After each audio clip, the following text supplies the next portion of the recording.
another black girl thinking she's above the law just because she's driving this shiny car, huh? The cop sneered, his tone soaked in contempt as he flicked his fingernail against Amira Washington's car window. A minor parking violation, and that alone was enough for them to handcuff her in broad daylight, as if they had just caught a wanted criminal. But they had no idea that the woman they were ridiculing on a crowded street would shake the entire system within a few hours. In your state, you cops, like beasts, still have room to breathe? What state are you in? The late afternoon sun slithered across the asphalt like glinting blades. Amira Washington quietly steered her car to the curb, a move so familiar it needed no thought. Her right tire nudged slightly over the white line, just enough that if someone was truly watching, they would have a pretext to claim a violation. She turned off the engine, unbuckled her seatbelt, and her eyes swept calmly over the rear-view mirror in a silent, practiced act of self-defense. And then she saw them, two shadows emerging from across the street. Green uniforms slung across their shoulders like a silent declaration of war. A burly blond man, hair cropped close, moved in first, his eyes scanning the sleek black paint of the car before settling on Amira's warm brown skin,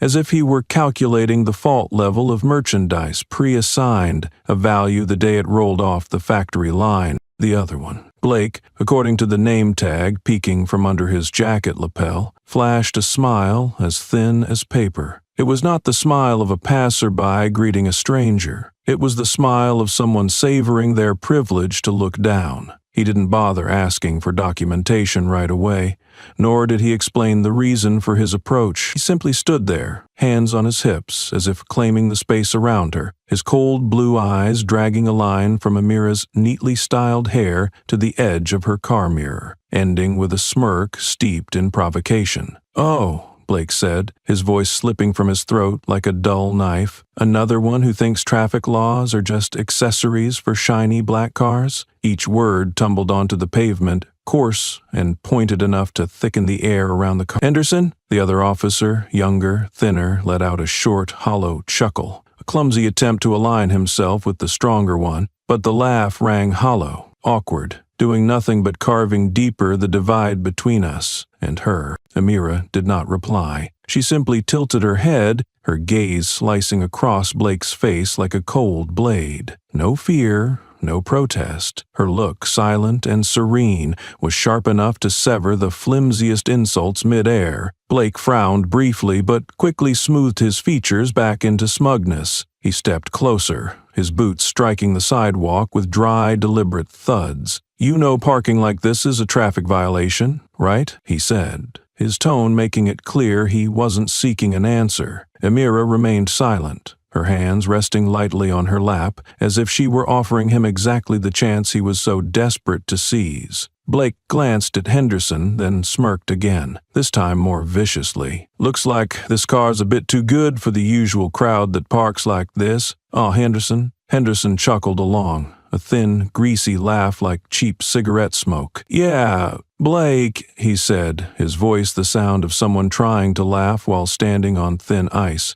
"Seems like we've got ourselves a special character." Blake leaned into the car, bracing one hand on the edge of the hood, his face close enough that his breath fogged the glass between him and Amira. "Step out, Miss Special," he said, each word like shoving ice blocks into the atmosphere. Amira allowed the corner of her mouth to twitch into the faintest smirk, but made no move. Only her gaze, that same relentless gaze, slid up the rim of Blake's hat, then down the shiny badge pinned to his chest, as if she were weighing the real worth of the counterfeit jewelry he wore with such pride. The way she looked at him, not with fear, but with frozen contempt, made Blake instinctively step half a pace back, a reflex he quickly masked by slamming his hand against the hood. "Out of the car," he repeated, this time gritting his teeth, trying to cover the leaking edges of his crumbling swagger. Amira, without hurry, opened the door with a movement so slow it bordered on deliberate defiance. She stood up, straightening herself, not the posture of someone pleading or begging, but of someone who understood deeply that no matter where they stood, their dignity could not be measured by cheap glances. Blake cast his eyes downward at the tire, pointing at the part barely touching outside the white line. "There," he said, the soles of his shoes tapping an impatient rhythm against the pavement. "You think traffic laws are just suggestions here?" Henderson rushed to pull out his notepad, eager not to miss the chance to score points in front of Blake. Blake turned back to face Amira, the smile gone from his lips, leaving something simmering. Part hostility, part sick pleasure at the thought of trampling another under the boot of authority. "You're gonna regret thinking you could outsmart us," he muttered, low enough that only Amira could hear. But Amira did not blink. She stood there, silent and unyielding, like a statue carved from cold stone, her eyes responding without a single word. "No, I will not regret, and I will not fear you." An oppressive stillness fell over the scene. Passers-by began to slow, a few furtive glances stealing across the street. But Amira did not care. She knew that sometimes the greatest strength was not in shouting back, but in standing still, letting the villainy of others expose itself in the light. Blake squinted, feeling it, and because he felt it, he grew desperate to crush it, to kill whatever it was, whatever he did not understand but instinctively recognized as dangerous, before it could grow inside the calm facade of the woman standing before him. "Vehicle documents," Blake barked, thrusting his hand out sharply, his fingers tightening as if to prove the power he believed he held in his palm. Amira reached calmly into her handbag, retrieving her wallet, flipping it open with precision. She handed him her license and registration, her movements clean and exact, without the slightest trace of hesitation. Blake snatched them from her, his thumb pressing into the card as if trying to leave a visible imprint of authority. He flipped through the documents, his eyes scanning them with the greed of a vulture looking for an open wound. Henderson, standing beside him, glanced at Blake, then at Amira, a flicker of hesitation crossing his face, as if for a moment he too sensed something wrong in the cruel little game they were playing. But Blake's cold, ruthless, and menacing stare pulled him back. Amira stood there, motionless, a silent challenge to both men, and in that instant, in a single breath, the old order began to crack. The air around the car grew so thick it felt as if it could be sliced into pieces. Blake clutched the documents in his hand, the mocking grin lingering on his lips like a scar refusing to heal. But beneath that surface confidence, a seed of unease had sprouted, smoldering like embers under ash. Amira stood there, her posture straight like a sword unsheathed, her eyes fixed on the hands beginning to paw through her car with the eagerness of vultures catching the scent of rotting flesh. Blake rubbed the back of his gloved hand aggressively against the right window, as if hoping that from some meaningless smudge he could conjure a legitimate reason to drag her through the mud. He ground his teeth, scuffing the edge of the curb with his boot, leaving shallow scratches like claw marks on flesh. Every movement was calculated to make noise, to flood the atmosphere with an unspoken message. Here, power belongs to us, and you are just prey waiting to be stripped bare. Henderson, standing on the other side of the car, mimicked the actions more clumsily. He ran a gloved finger along the window groove, then pretended to frown and wrinkle his nose as if he had discovered something horrifying. Blake slapped the bundle of documents lightly against his palm, the sound sharp as a whip crack. He circled around the front of the car, his broad shoulders sprawling across the sidewalk, each step a grim reminder of the oppression he believed himself privileged to inflict. When he stopped before Amira, Blake did not request, he commanded. "Inspection papers and insurance," he barked, his voice not exactly a shout, but a brutal slash cutting through the air. Amira did not respond. Her gaze remained cold, as if his words were meaningless gusts brushing against a cliff that would never erode. She reached into her purse again, retrieving the insurance paper, her movements crisp, decisive, without the slightest hesitation. Blake snatched it, flipping it over and over, his eyes darting across the page like a venomous snake hunting for a weakness. His eyebrows lifted, then dropped, small gestures that betrayed the twisted hunger seeping from his every pore. Henderson stood nearby, tilting his head, his eyes like a hunting dog waiting for the master's signal to attack. Blake licked his lips. He knew he held the advantage, and he relished it. "This car," he said, dripping sarcasm over every word, "is pretty slick. Doesn't quite fit the kind of girls who like breaking the rules, right, Henderson?" Henderson nodded along like a puppet. Blake stepped a half-pace closer, leaning down, planting his hands on his hips like a predator ready to strike. He shook the insurance document in his hand, jabbing his finger at the dates as if trying to rip the paper apart. "You know," he hissed, "when I first joined the force, they told me, the shinier the car, the dirtier the secrets inside." He spat an invisible glob onto the ground, his contempt made visible through his eyes alone, and blocked the path between Amira and the street like a wall of intimidation. Amira still said nothing. Her eyes narrowed slightly, but not out of fear. It was the gaze of someone recording every movement of the enemy, every fetid breath they exhaled. Like a knight tuning out the crowd's jeers to focus solely on the final strike, Blake extended his palm, fingers curling into segments like an old slaver summoning a captive to bow and chain. "Keys," he barked, his voice sickly sweet, but his twitching fingers betraying the diseased hunger for power that overwhelmed whatever logic he still possessed. Amira missed not a beat. She pulled out her keys, pinched between two fingers, handing them over like an item of no value. Her action was cold and clean as steel, unmarred by his cheap provocation. Blake snatched the keys, then signaled Henderson to search the vehicle, and so it began. Like scavengers digging through ashes for a single feather to salvage their honor, the two launched their hunt. Henderson wiped his hand over the leather seats, pressed his face to the window grooves, knelt to peer under the chassis, even scraped his boot against the bumper, deliberately scuffing it, to later accuse her of failing to maintain the vehicle. Blake patted the car's body like slapping a corpse. "Well, well, well," he drawled, his voice snaking out like a reptile, flicking its tongue. "This is a nice car. Shame it belongs to someone who doesn't know how to respect the law." Yet Amira did not flinch. She stood there, her hands loose at her sides, her shoulders immovable like stone outcrops in a desert sandstorm. Her silence, neither pleading nor justifying, was a silent slap across Blake's face, and it only made him more desperate to shred that defiance into pieces. Blake growled, turning to face Amira again, his stare weighing down like lead. "Listen," he said, attempting to paint on a facade of fake civility. "I'm giving you a chance here. If you cooperate, maybe we can keep this light." But Amira only curled the corner of her mouth, not enough to call it a smile, just a subtle tightening,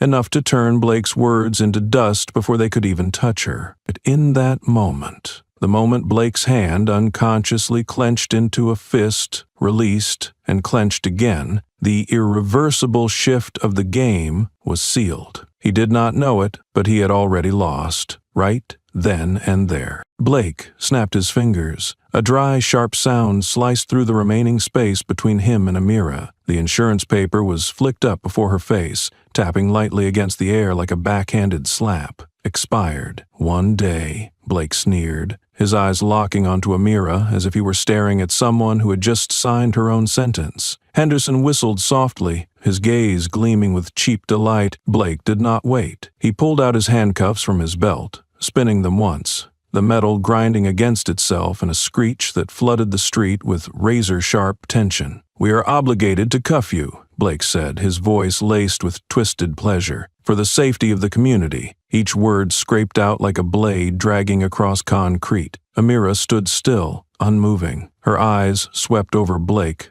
like a glacial gust, carrying nothing but pure disdain. Blake chuckled dryly, stepping forward, his large hand clamping onto Amira's wrist with more force than necessary. "How about that? The law your shiny car likes to decorate itself with, now it's yours to wear." He twisted Amira's arm behind her back, the movement sharp and ostentatious, a crude display of power. The click of the cuffs locking in place echoed coldly, like a verdict stamped with finality. Henderson snickered, leaning lazily against the car's hood, watching the scene unfold as if it were some cheap play staged solely for his amusement. Blake leaned close to Amira's ear, his breath reeking of stale coffee and arrogance, whispering, "Familiar feeling? Or is this your first time?" Amira turned her head, her gaze piercing straight into the hollow pupils of his eyes, a look without words, but more than enough to make Blake's forehead tingle. He laughed. Short, hollow, a laugh thrown out just to fill the void,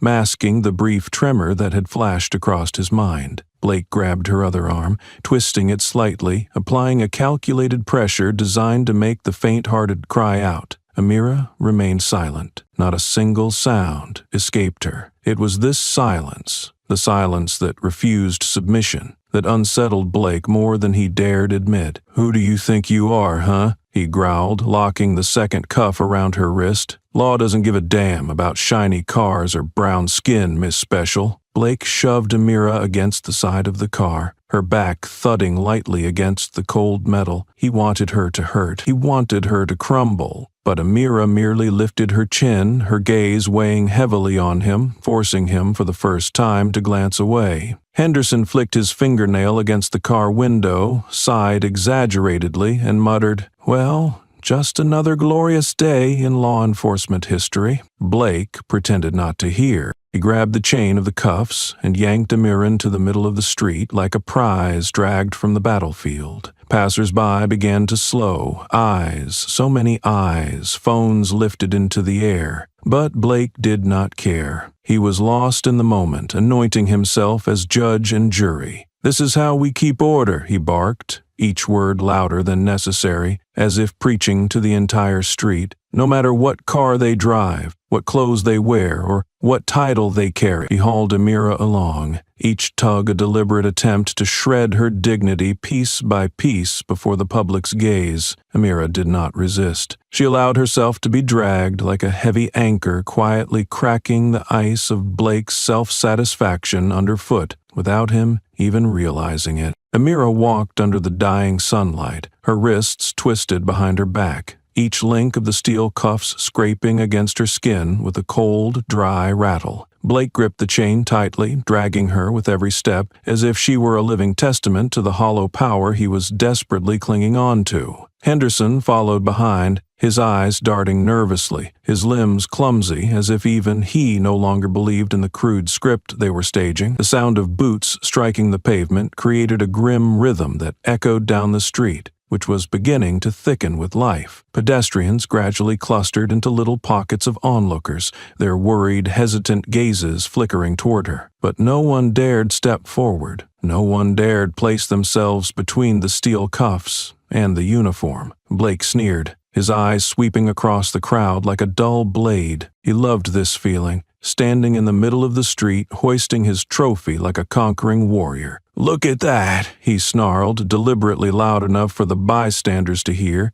"Even a shiny car can't cover up disobedience." Henderson chuckled dryly, but the laugh never reached his eyes. He shoved his hands into his pockets, kicked a pebble at his feet, pretending not to notice the phones beginning to lift into the air. And then, slicing through the thickened silence of the crowd, came a gruff voice, tearing apart the stagnant air. An old man's voice, raspy from cigarettes and time, rang out. "Handcuffed for a parking violation? Are you people out of your minds?" The question was not aimed at anyone specific, but it stabbed straight into the hollow performance. Blake was desperately trying to maintain. He spun around, a flash of anger lighting his eyes, but quickly swallowed it into a sneer of contempt. "I don't remember asking for your opinion," Blake said sweetly, his voice dripping poison, before turning his back and yanking Amira harder, as if punishing the man who had spoken. But the growl of recording phones did not stop. Another lens captured the image, steel cuffs biting into Amira's wrists, her face, calm, defiant, utterly devoid of plea,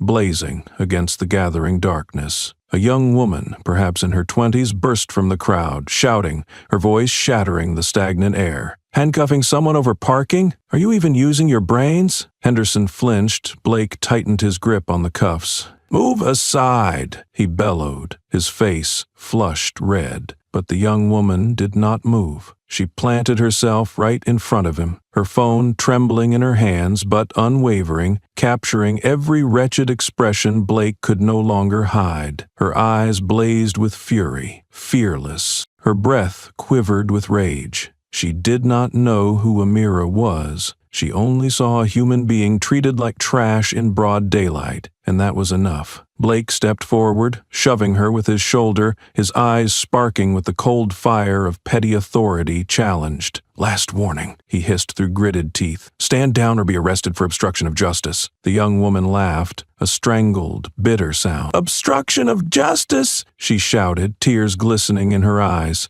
"You call this justice?" The old man from earlier took a half-step forward, his phone trembling in his hand but never lowering. His eyes, bloodshot, ringed with fatigue, shot a cold, contemptuous glare at Blake. Amira glanced over her shoulder. A flicker of light passed through her eyes. Not cheap hope, but a cold acknowledgement that these witnesses would be the first stones to shatter the mask Blake wore. Blake turned back to Amira, his gaze hardening, growing more hostile, more violent. He seized her shoulder, shoving her toward the patrol car. "Move!" he growled, his grip tightening as if trying to crush her shoulder blade. Amira did not resist. She walked forward steadily, as if each step she took was a silent blow against the tattered pride of her captors. The crowd began to murmur. A woman pulled out her phone. A young man in a hoodie retrieved a GoPro from his backpack and strapped it to his chest, recording openly. The atmosphere shifted, thickened, and became suffocating. Each shutter click, each tiny red recording light, was like a needle stabbing into the thick hide of the power that now squirmed in panic. Blake felt it. He knew the crowd was swelling. He knew that every step he took was becoming a piece of evidence against him. But he had gone too far to turn back, and the diseased ego within him, the part that believed a pair of cuffs could crush another's dignity, still drove him forward. He shoved Amira into the back of the patrol car. Henderson fumbled with the door, his face blanching as he saw the sea of phones pointed straight at him. Amira turned her head, her eyes sweeping over the crowd, not seeking rescue, not in despair, but silently declaring that the battle had officially begun. As Henderson fumbled with the patrol car door, his fingers clumsy as if every fingertip were sweating, Blake pressed Amira against the hood with unnecessary force. The metal groaned with a heavy, muffled clang, echoing through a street silenced by bottled fury. The freezing hood pressed against Amira's body, but she did not flinch, did not tense up, did not even gasp in pain as Blake was waiting for. She stood still, her hands cuffed behind her back, her shoulders straight, her posture resembling an unyielding stone statue daring the storm to wear it down. Blake leaned in, whispering into her ear with a low, thick voice dripping with mockery and sick satisfaction. "Now who's bowing down, huh?" He pushed harder, hoping for a cry, a shudder, or at least a pleading glance from the subdued. Instead, Amira lifted her head, her gaze brushing past his shoulder, striking Blake not with words, not with screams, but with a frozen bullet piercing the smug armor he wore. Not a word escaped her closed lips, but within that gaze, so deep it seemed it could bore through the very shell of Blake's brain, lay everything: contempt, rejection, the ruthless resolve of someone who understood that these cuffs were nothing but cheap toys,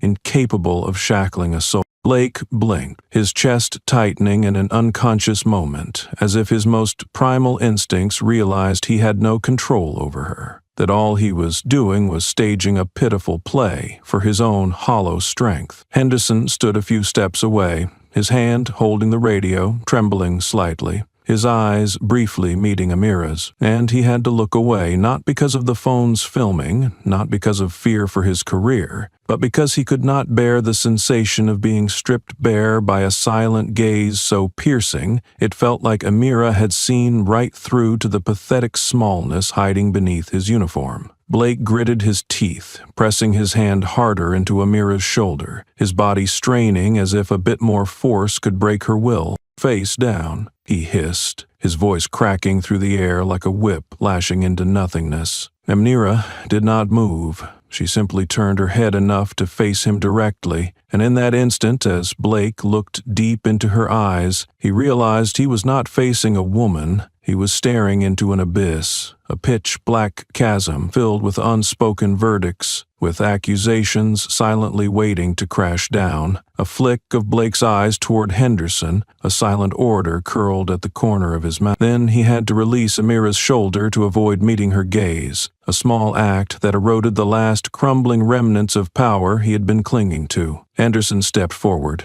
reaching for the door handle, but his movement was hesitant, as if just touching it would ignite him in the silent fire rising from all the eyes watching. The phones remained raised, the gazes stayed fixed on Amira, and in the compressed space between them all, she stood there, cuffed, pressed against the cold hood, but never once appearing defeated. Blake cursed under his breath, then crouched beside Amira, leaning closer than necessary, as if trying to drown her under the stench of his rotting authority. "Think you're special, huh?" he sneered, his voice corroded like rusted steel nice car. "Nice skin, nice attitude, but in the end, just another girl who thinks the law is a decoration." Amira did not reply. She simply curled one corner of her mouth, a movement so small it seemed invisible, yet enough to slice Blake's smug facade apart like a cold blade. Blake slammed his hand hard against the hood, the sharp, dry sound cutting across the street like a strangled, frustrated scream. He yanked Amira upright by the cuffs, jerking her like a wooden puppet. But even as he pulled, it was clear she moved at her own pace, every step steady, light yet unyielding. So, as if she were the one dragging Blake through the swamp of shame he had poured upon himself. Blake's hand trembled. Henderson flung the car door open, the hinge shrieking a mournful note like a warning from the city itself. Amira turned her head, giving Blake one last look before being forced into the back seat. That gaze, wordless, without a scream, stabbed into Blake like a spear, piercing straight through the armor of pride he had tried to hide behind, and for the first time that afternoon he felt cold, not from the steel cuffs, not from the crowd's stares, but from a raw primal fear that he had tangled with the wrong one. In this game, he would no longer be the one to finish. The slam of the car door echoed like a hammer striking the pavement, brutal and final, but its reverberation had barely begun to fade before it was swallowed by the silent blinking of phones around the street. Blake stood upright, adjusting his belt with an exaggerated motion as if he had just secured a conquest worthy of a medal, while Henderson quickly turned away, hiding his wavering gaze behind cheap sunglasses. The fury simmering beneath Blake's skin still festered, driving him to land one final blow, a cut meant to finish off the hateful silence Amira had left lingering like an open wound on the city's heart. He slammed his hand against the car roof, turning to glare at the crowd with a look of raw challenge, his voice slicing through the air like a man chewing on glass. "Record all you want, take your pictures, but don't forget, here, the law is still the law." A middle-aged man shook his head quietly, while the young woman continued aiming her lens at him, her eyes never leaving the steel cuffs biting into Amira's wrists like scars made of metal. Blake opened the front door of the patrol car, preparing to slide into the driver's seat when he suddenly remembered a procedural step he had nearly skipped in his triumph: the citation. A mere formality, but necessary to legitimize the predatory show he had just performed in front of dozens of watchful eyes. He turned back, squinting, pulling a ticket form from his chest pocket. "Name," he said, his voice lazy yet edged with irritation, as if scribbling a few lines over an already deep wound was a waste of his time. Amira, seated in the back, her hands cuffed, did not lift her head immediately. She slowly turned her face toward the window, her eyes drifting indifferently over the flashing car lights, over the half-curious, half-angry faces forming an outer ring. Blake tapped the form against the window frame, the sharp thuds hammering against the eardrums. "Name?" he repeated, this time with his voice tightened, like a man realizing the game was starting to slip from his fingers. Amira turned her head, her gaze slowly finding him, a look that carried no accusation, no hatred, only pure surgical coldness, like a razor gliding across a wrist without drawing blood, but leaving a stain of fear that could never be scrubbed clean.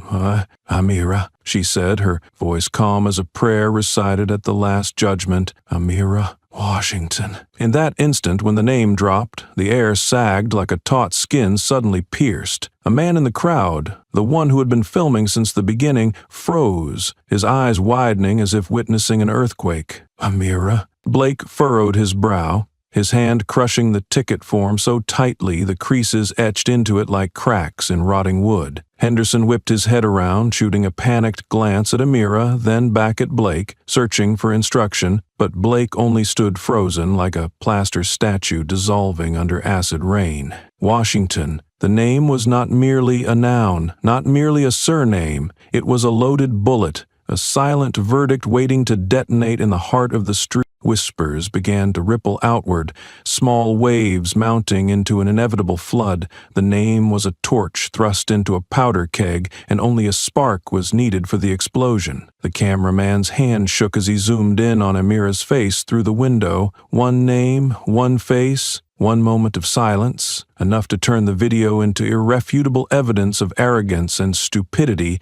digging their own grave. Blake let the ticket form fall to the floor, his hand searching for something solid to hold on to, but finding only empty air. In his mind, a series of assumptions ignited like matches struck against an empty box. Washington? Could it be that Washington, the one who had sued the federal government, the daughter of the civil rights judge? Blake glanced at Henderson, hoping to find denial, reassurance in his eyes, but Henderson looked worse than a lost child abandoned in a marketplace, his hands trembling, his gaze glued to Amira, as if she had morphed into death itself. Blake swallowed hard. He had never felt his throat constrict like this before. Amira still sat there, silent as an immovable mountain. Her eyes, cold, deep, merciless, stared quietly out the window where the crowd was beginning to kindle a storm Blake could no longer extinguish with cheap cuffs or hollow threats. Across the street, an elderly woman with a cane muttered something to a little boy.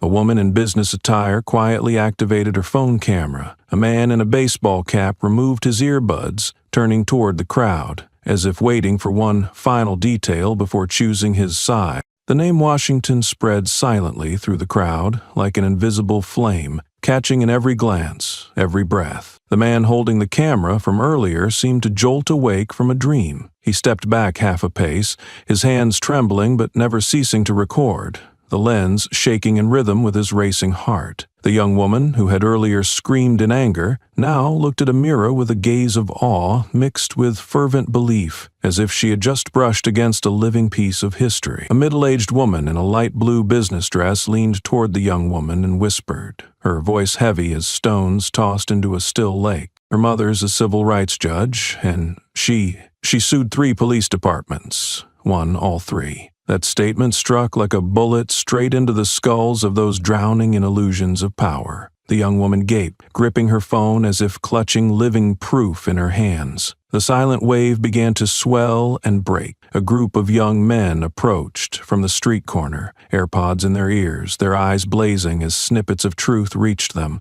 An elderly woman halted on the sidewalk, her cloudy eyes seeming to light up when the name Washington was spoken again, louder this time, soaked in the storm of doubt now bubbling beneath the city's skin. Henderson clenched his fists, suppressing a groan as sweat pooled beneath his rubber gloves. He instinctively stepped back while Blake stood frozen, his face flushing red and then paling within seconds. No sirens were needed, no clinking cuffs in the street. The truth had broken loose like a flood, and the 2 cops had just played executioner to the death sentences of their own careers. A child around 10 years old tugged at his mother's sleeve, his voice innocent but sharp as a knife. "Mom, did they just handcuff a superhero?" The mother did not answer. She simply pulled him closer, her eyes burning toward Blake with a contempt that no formal accusation could fully express. Blake squirmed, his mouth twitching as he struggled to push out a justification, but his throat closed in, choked by a fear that had no name.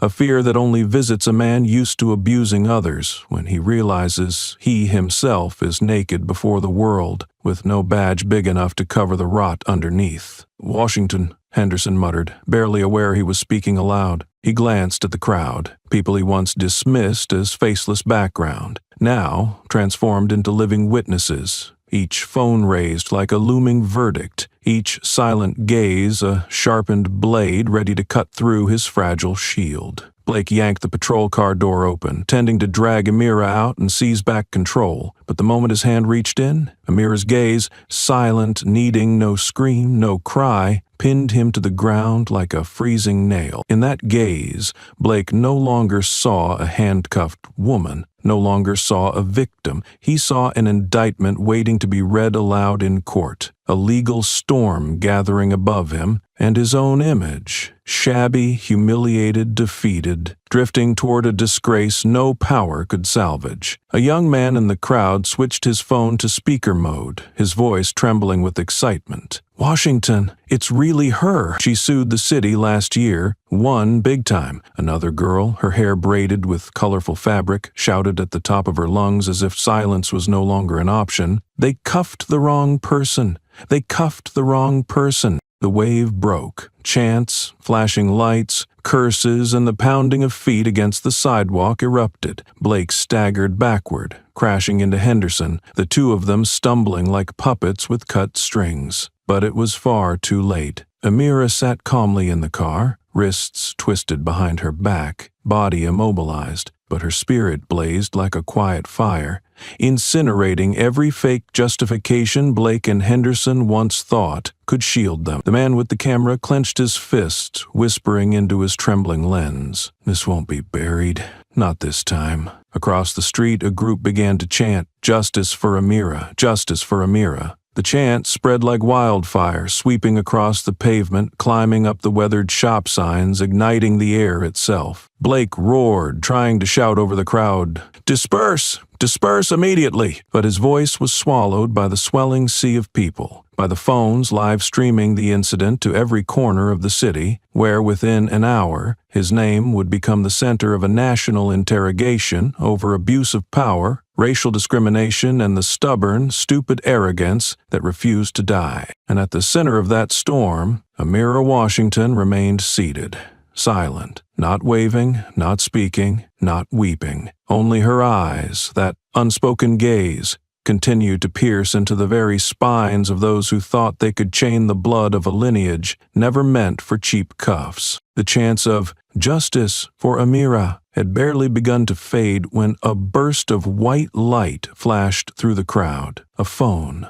live streaming, unleashing images across every platform like a silent bomb, its force 1,000 times more devastating than physical violence. The clip captured Amira being handcuffed over a meaningless parking violation, caught every arrogant glance from Blake, every filthy smirk from Henderson, every deliberate tightening of the cuffs around her wrist, every bead of guilty sweat pouring from those who had just realized they had touched a bloodline that would never submit. Within less than 10 minutes, the first video skyrocketed to the top of Twitter's regional trending list, and within less than 5 minutes after that, the hashtags "Justice for Amira" and "Parking While Black" flooded the networks like an unstoppable tidal wave. Tweets poured in. Who is she that made them shake like that? Arrested for parking or for her skin color. This is no longer a traffic violation. This is a crime of power. A young woman in the crowd, her lipstick smudged, yanked her mask down, raised her phone high, her eyes blazing with fury as she live-streamed directly. Everyone watching. "Look, they just handcuffed a woman because her car was a few inches over the line. Look at their faces. Look at how he slammed her into the car.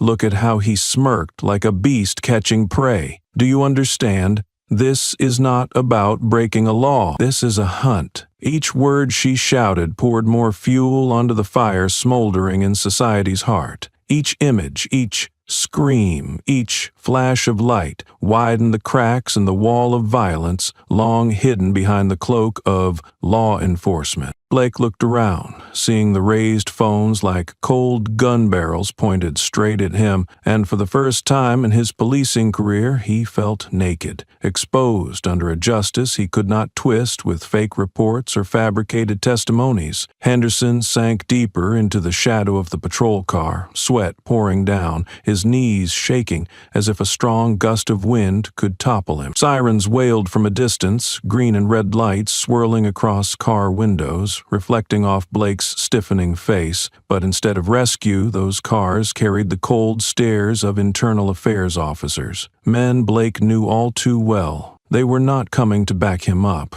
They were coming to open an investigation right there on the scene. A freelance reporter, armed with professional live-stream gear, pushed through the edge of the crowd, his zoom lens capturing every damning detail. The steel cuffs cutting into Amira's wrists, Henderson's blue shirt soaked with sweat, Blake's flushed face battling a rising tide of desperation. Amira sat calmly in the car, her gaze unchanged, serene, as if observing from above, like a silent judge noting every crime without needing a defense, without needing a verdict, because the actions themselves were the perfect confession. A bearded young man, wearing an anti-racism bracelet, screamed into his camera, "No one is safe if this is allowed to happen. No one has the right to trample a person's dignity under the name of the law. Today it's her. Tomorrow it could be your sister, your mother, your daughter. Are you going to stand by and do nothing?" The hashtag Justice for Amira surpassed 300,000 mentions in just 20 minutes and continued growing exponentially. Influential figures began sharing the video. Civil rights lawyers, celebrities, international journalists, all creating a tsunami of information that drowned any weak attempt Blake might make to defend himself. One live stream hit nearly 1 million concurrent viewers, and the streamer closed it with a line that made the crowd erupt. "You didn't just handcuff the wrong person, you handcuffed yourselves." Blake clenched his teeth, his fingers whitening as they squeezed the belt strap. He glanced quickly at Henderson and saw only fear, despair, and betrayal in his partner's eyes, spilling out like a breached dam. Across the street, the LED screen of a phone store abruptly switched to a breaking news alert. Breaking news: the unjust arrest of Amira Washington is shaking social media. Below, the news ticker scrolled urgently. Department of Justice demands collection of all on-site footage. The air thickened. The once bustling street fell into a strange kind of silence. The silence of an earthquake's first rumble. Amira turned her face toward the crowd, her eyes not seeking comfort, not pleading for support. She simply stared, like a flag standing tall without wind. And one by one, the people understood that this battle was not just for her, but for everyone who had ever been crushed, ever been handcuffed by a system that believed skin color or status defined a person's worth. This was no longer about a handcuffing, no longer about a parking violation. This was a justice explosion, and no one could look away anymore. The tide of people outside kept surging, the chants of "Justice for Amira" blending with the wail of sirens, the frantic tapping of fingers over phone screens, the stomping of feet against the scorching pavement, forming a rebellious symphony that echoed across the street. Inside the patrol car, Blake sat rigidly in the driver's seat, his face hardened, every tendon in his neck taut like overstrained ropes. He stole a glance into the rearview mirror and caught Amira's gaze, unbroken, unshaken, a silent slash forcing him to inhale sharply to keep from collapsing right there behind the wheel. Henderson sat beside him, clutching the radio, his thumb fumbling uselessly over the button, not knowing what to report, not knowing who to plead to, not knowing what scrap of power he could still cling to in the tsunami overturning every illusion around them. Then Blake's phone rang. A shrill, cold sound that pierced through the shouting outside and stabbed straight into his overstretched brain. He stared at the lit-up screen, his throat constricting as he read the 3 short words flashing there. Department of Justice. He considered ignoring it, pretending he hadn't seen, but some primal instinct, some deep-seated fear embedded in his blood compelled him, in the most foolish panic of his life, to press the answer button, like a condemned man tightening his own noose. "Officer Blake?" the voice on the other end said, calm, cold, not raised but with each word dropping into his ear like stones into a bottomless pit. "You and Officer Henderson are hereby ordered to immediate suspension. Surrender your weapons and badges to the commanding officer at the scene, immediately." Blake swallowed hard, the motion heavy as if he were forcing down a block of concrete. Henderson heard it too, and his face drained of color as if his blood had been siphoned out. His lips parted, trembling, but no words came. Blake opened his mouth, ready to protest, to howl like a trapped beast, but the line went dead, leaving behind a thick silence as heavy as sludge at the bottom of a swamp. Blake turned toward Henderson, his eyes flashing panic and despair, then quickly recoiling into a posture of brute rage like a wounded bull. He grabbed the radio and barked out meaningless orders about crowd control and protection of public property, but his voice cracked, distorted like wind howling through a broken doorframe. Outside, the original cameraman, the elderly man with silver hair, live-streamed the announcement of their suspension, as if even nature had chosen to side with justice that day. The clip spread rapidly, captioned simply but heavily, "Police suspended on the spot. They know they're wrong." Blake gripped the steering wheel tightly, his eyes bloodshot, his jaw clenched so hard that the grinding of his teeth could be heard. He exploded in a brief, pitiful moment of rage, ripping the badge from his chest and hurling it onto the dashboard, like a child throwing a broken toy. But the gesture only exposed his helplessness to the watching street, rather than restoring any scrap of dignity. Henderson reacted differently. He pulled out his badge with trembling hands, like a man stripping naked in freezing cold. When he dropped it onto the seat, Henderson looked like an empty shell, hollow-eyed, his shoulders collapsing like rotten pillars crushed by the wind. Amira, sitting in the back seat, did not blink. She simply tilted her head slightly, her gaze quietly absorbing the disintegration of the men who once thought cheap force could break her. Her silence, forged of cold steel and an unshakable faith, became the final judgment for the two defeated officers, requiring no other verdict. Outside, the crowd erupted into cheers at the sight of the badges falling, and that cheer quickly escalated into a storm that swept away every desperate excuse the police might have clung to. Each clap, each chant of "Amira, Amira, Amira," pounded against Blake's chest, shattering every last piece of cheap pride he still tried to salvage. The curtain had fallen.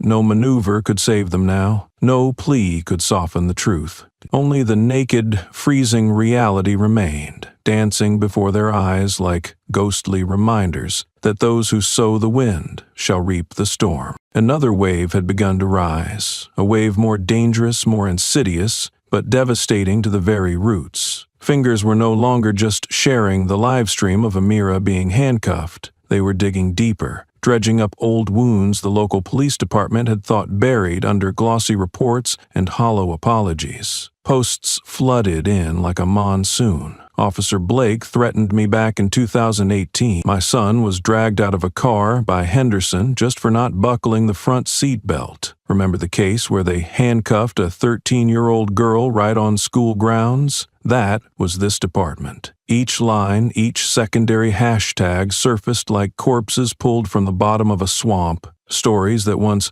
lingered in shadows now rose with the community's rage, raw and glaring like scars never allowed to heal. The town's tiny newspaper, which once only reported on spring fairs and high school baseball, now exploded with reposted complaints and lawsuits. A young black girl arrested for selling cookies without a permit. A father handcuffed in front of his daughter for stopping too long at a red light. A mother shoved to the ground just for asking directions with imperfect English. The rage did not stay confined to screens. At the police station, crowds began to gather at the gate, waving crudely scrawled signs. "Justice for Amira, shut it down, Blake must pay." Someone hurled rotten eggs at the department's sign, stripping its golden paint into a jagged mask of exposed lies. Teenagers erected cardboard cutouts of police officers, looped small nooses around their necks, and dragged them around the square like a living indictment for those who once believed badges could cover sins. Meanwhile, at the cafe where retired officers once gathered, the owner, without offering any explanation, hung a bold sign: "No service for racists." Uniformed patrons were turned away at the door, forced to slink out the back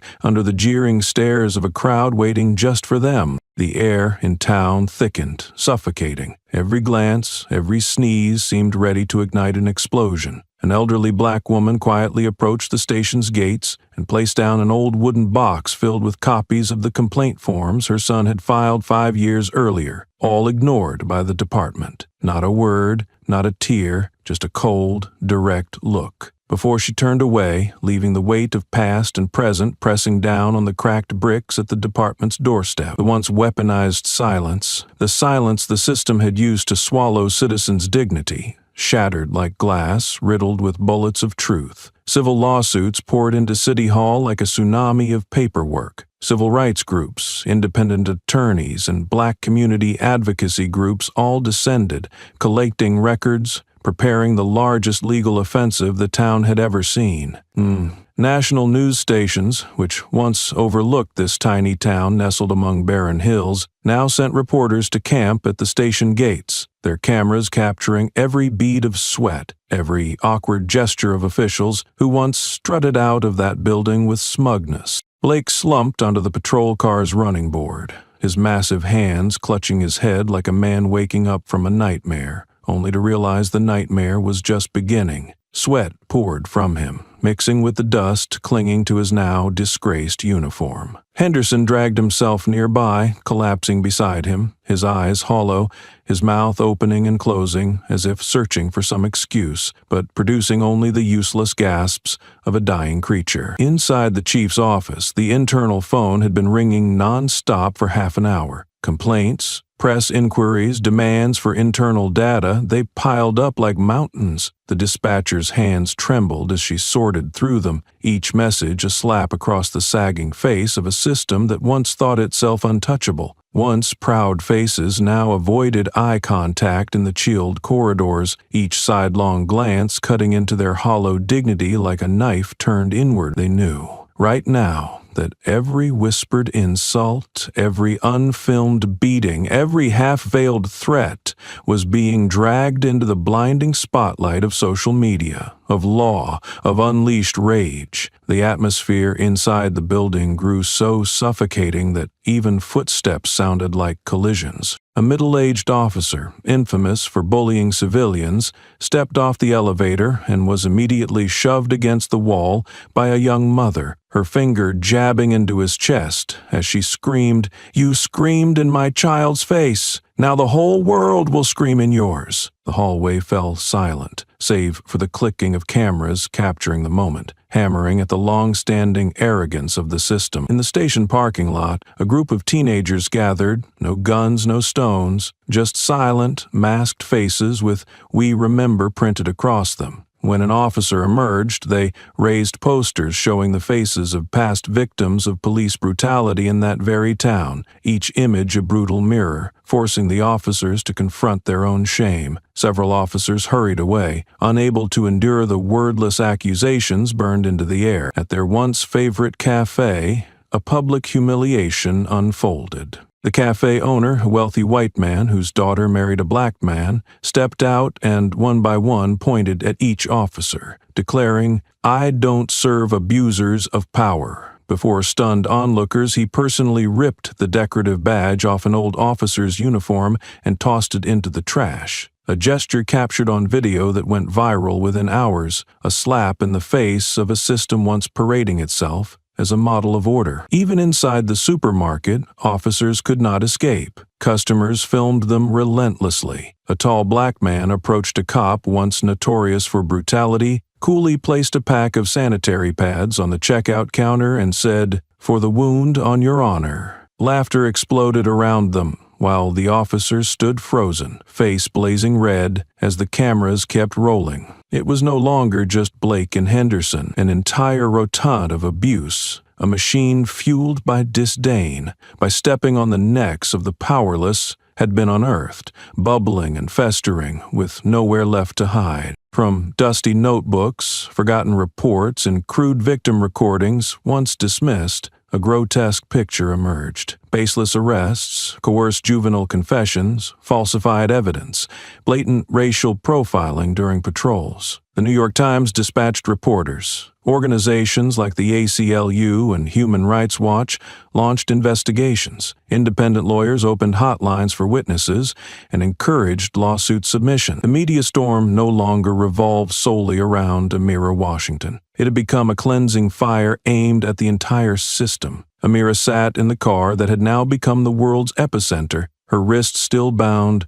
her face still cold as it had been from the start. But her silence, the way she sat there, steadfast, without excuses, without pleas, was the spear that pierced the rotten pride of an entire machine long shielded by unchecked power. The crowd encircled the car, first with whispers, then with a swelling tide of anger. A black woman in a Black Lives Matter shirt approached, raised a clenched fist into the air, silent yet burning through every mask of falsehood power had worn. An old man knelt quietly by the curb, his face a map of wrinkles, eyes full of tears, one trembling hand clutching his chest, as if his heart was beating for pain too long, too deep. A little girl stood waving a small flag toward Amira, her black curls wild in the wind, her eyes bright with a future that would no longer bow its head. Across the street, a group of masked youth approached, carrying placards bearing the names of victims who had never seen justice, each name etched deeper into the heavy, furious, and hopeful air. When one officer tried to squeeze past to control the crowd,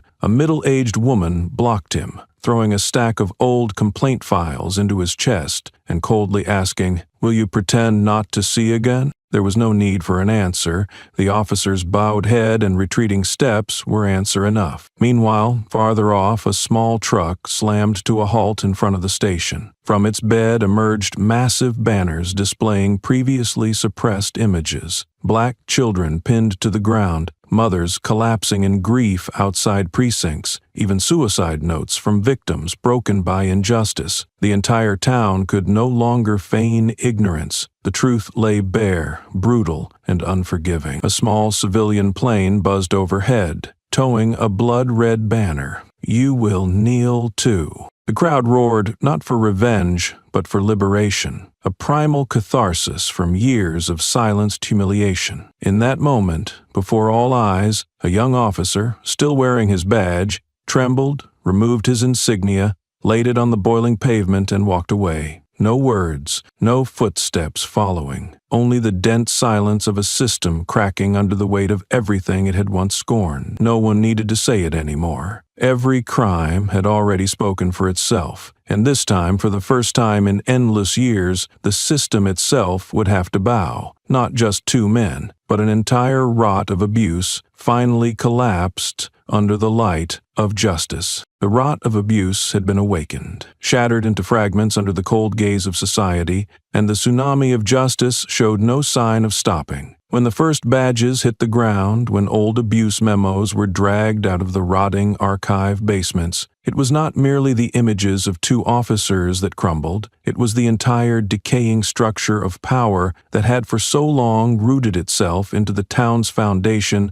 like tumors gnawing at the soul of the community. The mainstream media no longer stopped at reporting. CNN, BBC, Reuters, all changed their headlines simultaneously. No longer a personal failure, a sign of systemic decay. Those words scrolled across screens like sharp blades slicing through the flesh of those still scrambling to cling to their tarnished pride. City Hall was besieged by reporters, microphones thrust into the faces of officials who once swaggered through conferences, draped in the robes of justice, now stammering, dodging, seeking escape from the rage boiling in every breath of the crowd. A female mayor, once proud of her security statistics, found herself trapped in the street when a black man shoved an old photo into her face, a picture of his son forced to kneel in the market by her very police force. And she froze, her face blanching as if slapped across the world stage. Inside the usual press briefing hall, the seats once reserved for officials now stood empty, while a group of law students sat silently, each holding a whiteboard scrawled in red ink. Who covered for them? How many cases are still buried? Is silence not a crime, too? No answers. No one dared step forward. No grand speeches could gloss it over now.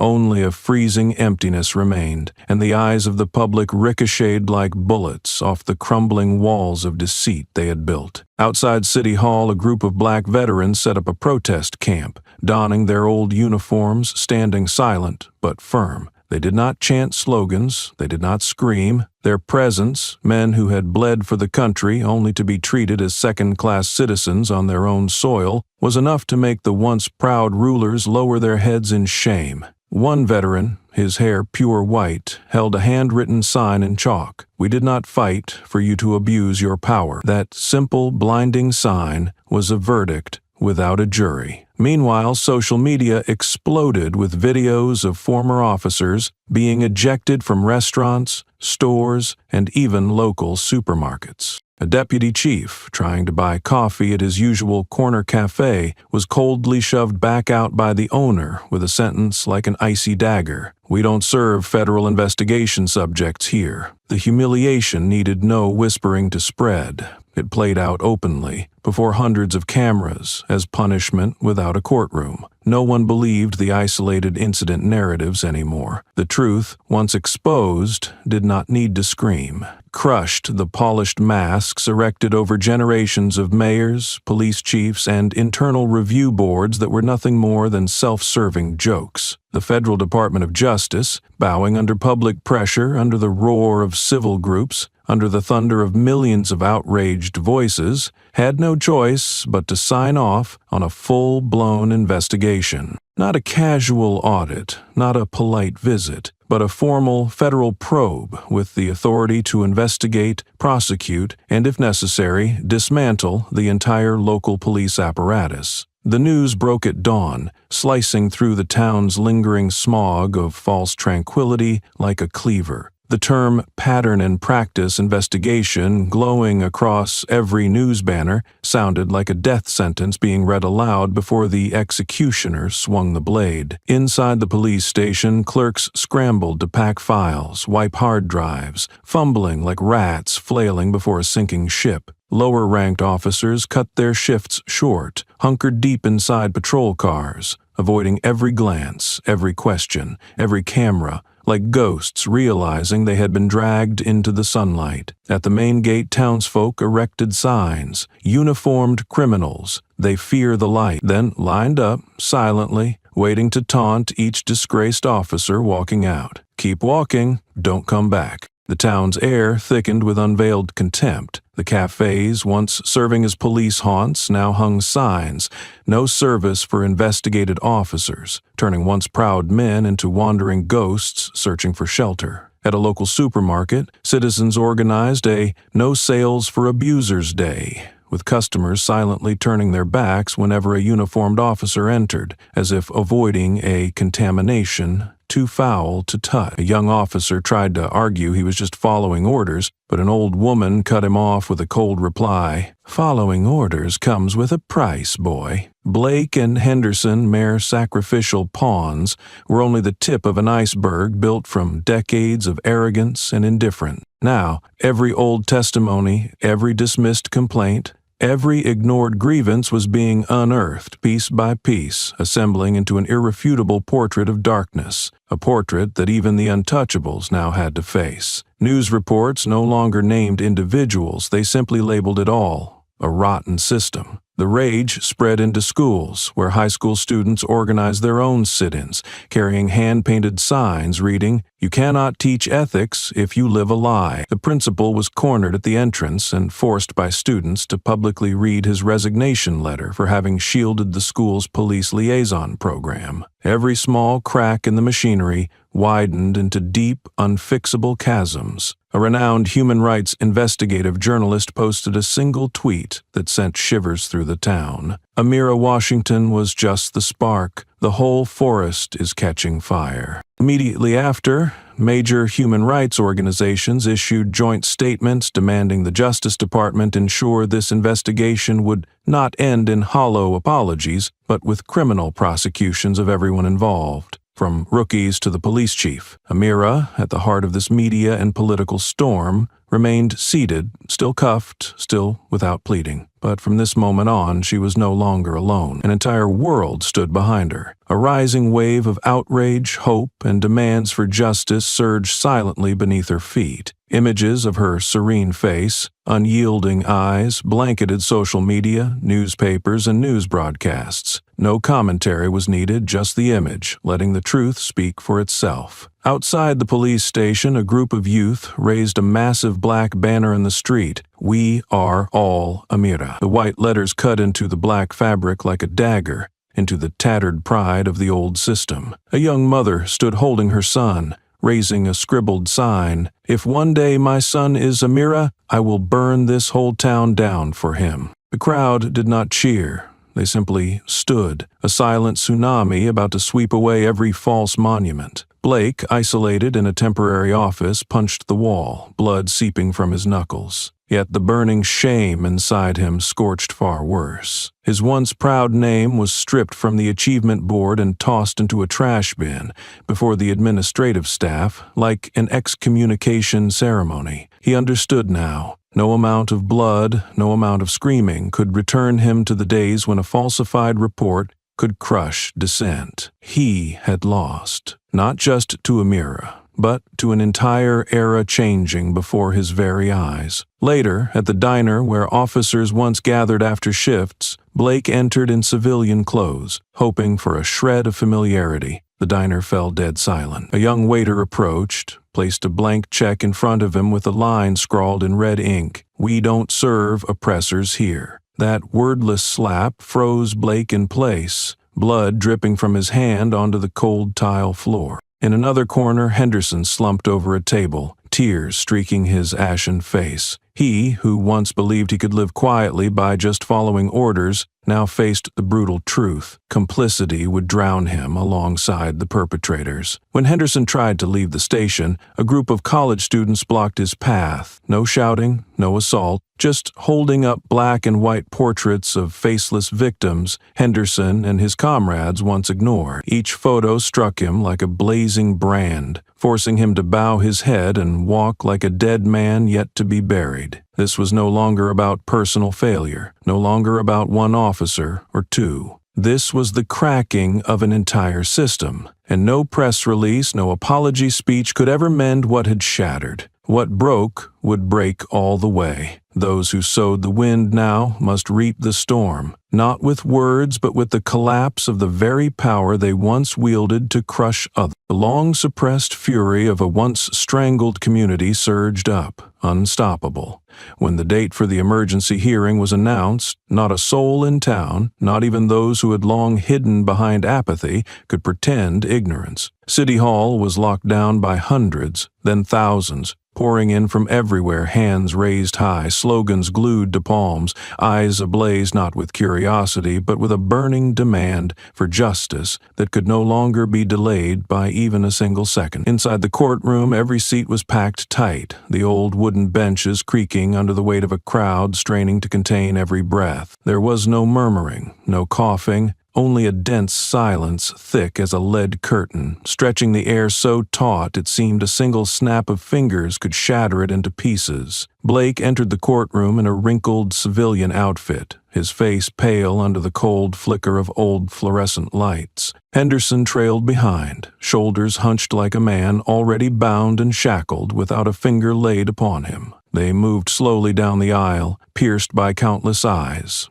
Invisible blades slashing every step they took, every breath they dared draw. No one shouted, no one threw stones, but the heavy silence alone drowned them deeper into the abyss of disgrace. The presiding judge, a black man with salt and pepper hair and a face carved from iron, banged the gavel to open proceedings, each strike thudding heavy as a funeral drum, heralding the inevitable death of a power rotten to its core. The prosecutor rose, his voice cold and sharp as a scalpel, needing no embellishment, no rhetoric. Simply reading line after line of the case file, playing each video, and quoting each witness was enough to suffocate the courtroom under the crushing weight of suppressed rage. The images played again and again. Amira Washington, handcuffed, pinned against a car hood, dragged down a street under a chorus of protest. slicing open the facade of order that Blake had once hidden behind. Amira's frozen face, her piercing gaze through the lens, burned itself into every mind, carving fissures no denier, however fanciful, could ever mend.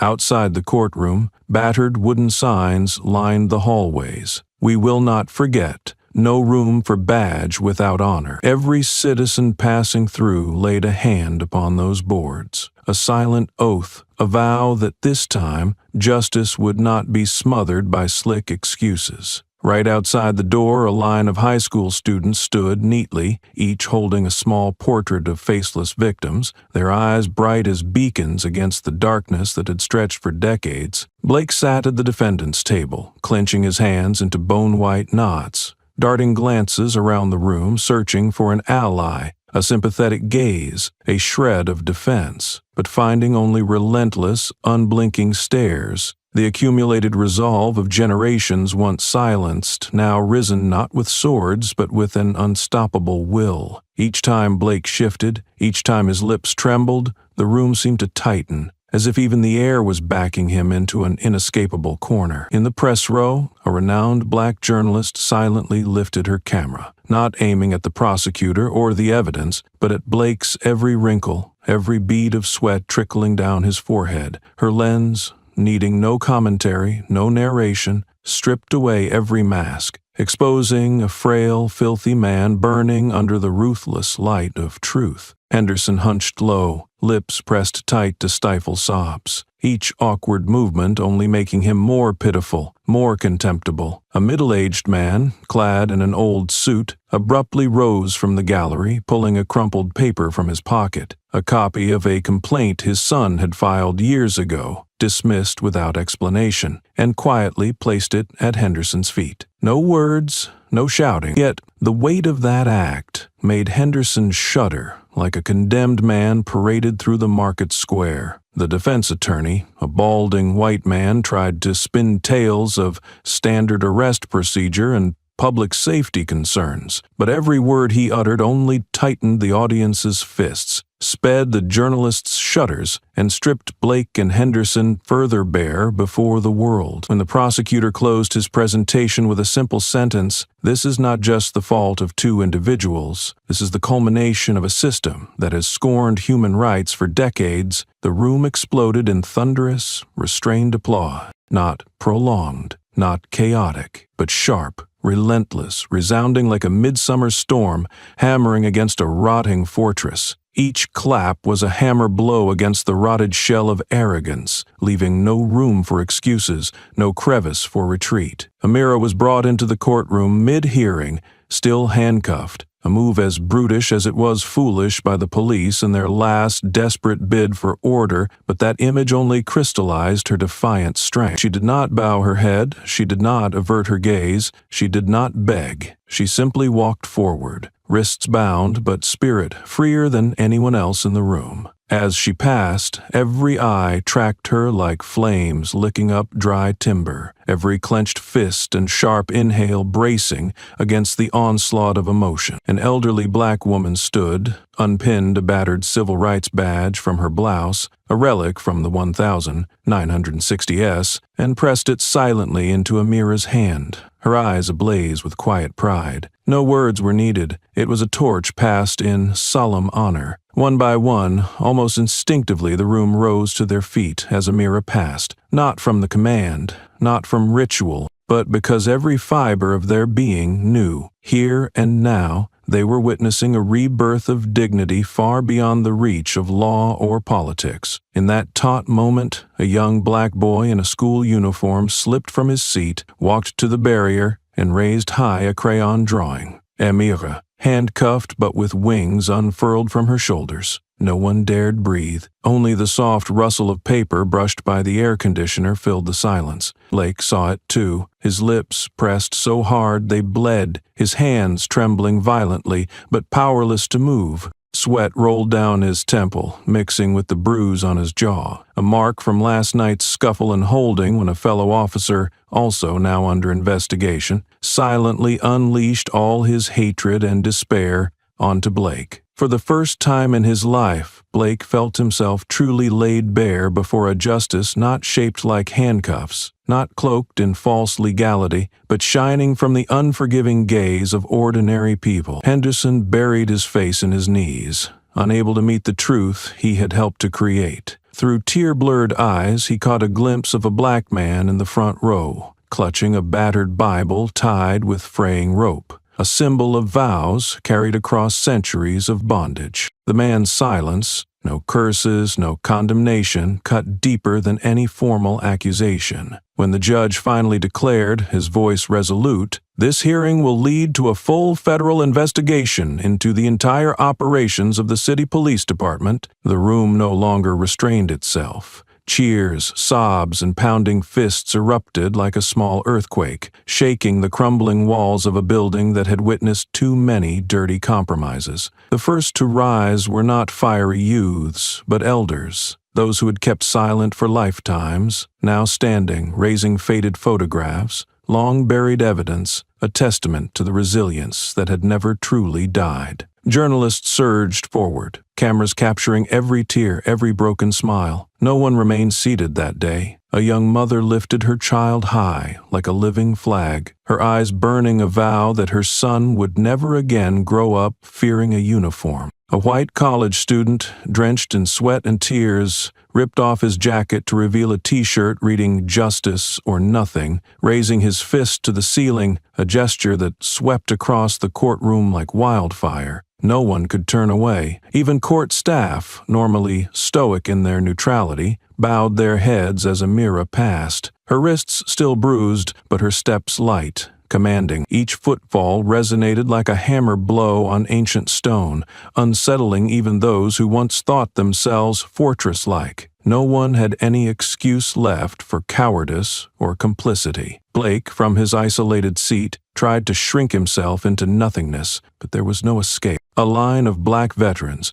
once soldiers under the same flag Blake had used to mask his violence, formed a silent barricade at the exit, staring him down with steel eyes, forcing him to lower his head, trembling like a guilty man dragged before a market crowd. Henderson, huddled against the wall, broke down into heaving sobs, his cry shattering against the walls now bursting with irreversible awakening. All must face it, all must rise, or be swept away by history alongside the rotting remnants of a system that, under the blinding light of truth that day, had finally declared itself finished. The air in the courtroom had barely begun to settle when another shockwave, fiercer and deeper, seeped through the cracks of the old city hall. As the final echoes of applause faded into the worn brick walls, a man in a deep gray suit, a representative of the Department of Justice, stepped into the center of the courtroom, his face frozen, his gaze sweeping silently over Blake, Henderson, and every other figure who once believed a badge alone placed them above the law. From his briefcase, he pulled a thick dossier, each page a blade driving into the already crumbling foundations of the system. In a steady, emotionless voice, he declared, "The Department of Justice has been conducting an internal investigation into civil rights violations within this police department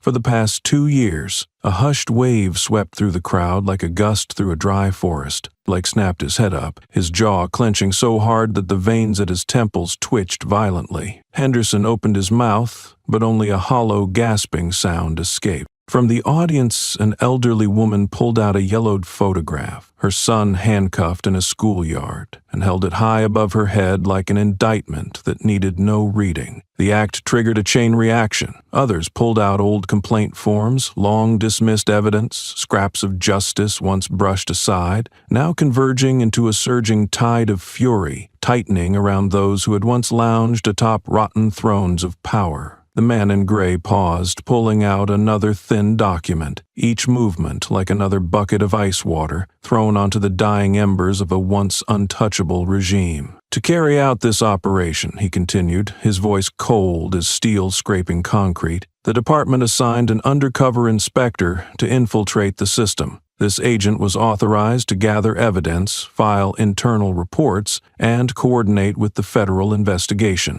A collective exhale burst from the courtroom's lungs, all at once. In one corner, a group of young students, once harassed for random ID checks on school grounds, sprang to their feet, their faces fierce, arms crossed over their chests, eyes cold as ice, locking onto the defendants like spotlights over rats frozen in a sewer. The room thickened. Breaths grew heavy. Blake's eyes darted frantically around, a cornered animal searching for the hidden blade among the very people he had once trampled and mocked. The man smiled coolly and turned toward Amira, still seated, wrists cuffed, her gaze unbroken. With a slow, deliberate nod, he gave the signal. Amira rose, the handcuffs clinking briefly before a federal agent stepped forward, unlocking them with a special key engraved with the department's insignia. The snap of the cuffs releasing cracked like thunder through the courtroom. Blake's eyes bulged. Henderson stumbled back 2 steps, his face draining of color,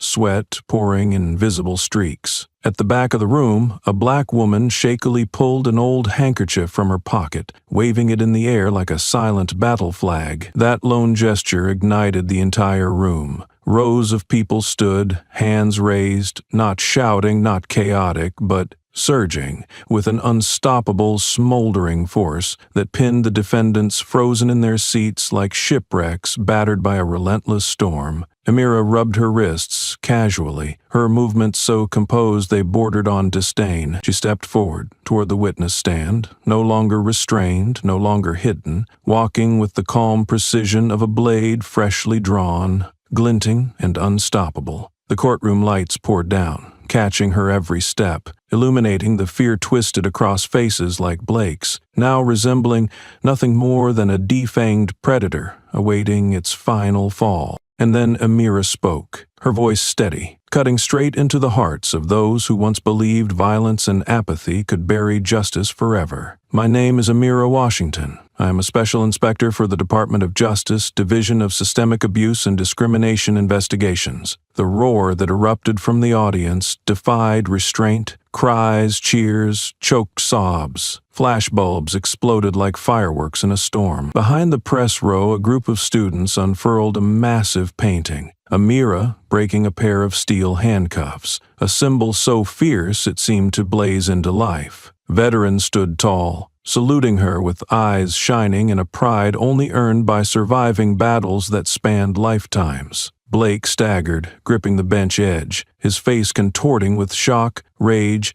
and the sickening realization that everything he had built was collapsing beyond repair. He hissed through clenched teeth, a final, pathetic howl of a drowning man. We were set up. We were trapped. Amira stared straight into his soul, her smile cold and sharp as steel scraping stone, devoid of pity. No one set you up. You change yourselves with your own arrogance and injustice. Every word felt like a bullet into the crumbling walls of their rotten empire. Every gaze fixed on her burned not just with admiration, but with a fierce, fevered belief that some battles were born to be won. In a corner, an elderly veteran clenched his battered cap, tears pooling in his eyes, pride radiating from his battered frame. Across the victims' benches, people rose one by one, no cue needed, only the raw pull of history demanding that they stand witness. Amira pulled from her pocket a real badge, the Department of Justice seal glinting under the courtroom lights, and raised it high above the roaring crowd. The room detonated into cheers, sobs, and thunderous applause. A young woman wept openly, clutching the person beside her as if grasping back the dignity once stolen. Photographers jostled for position,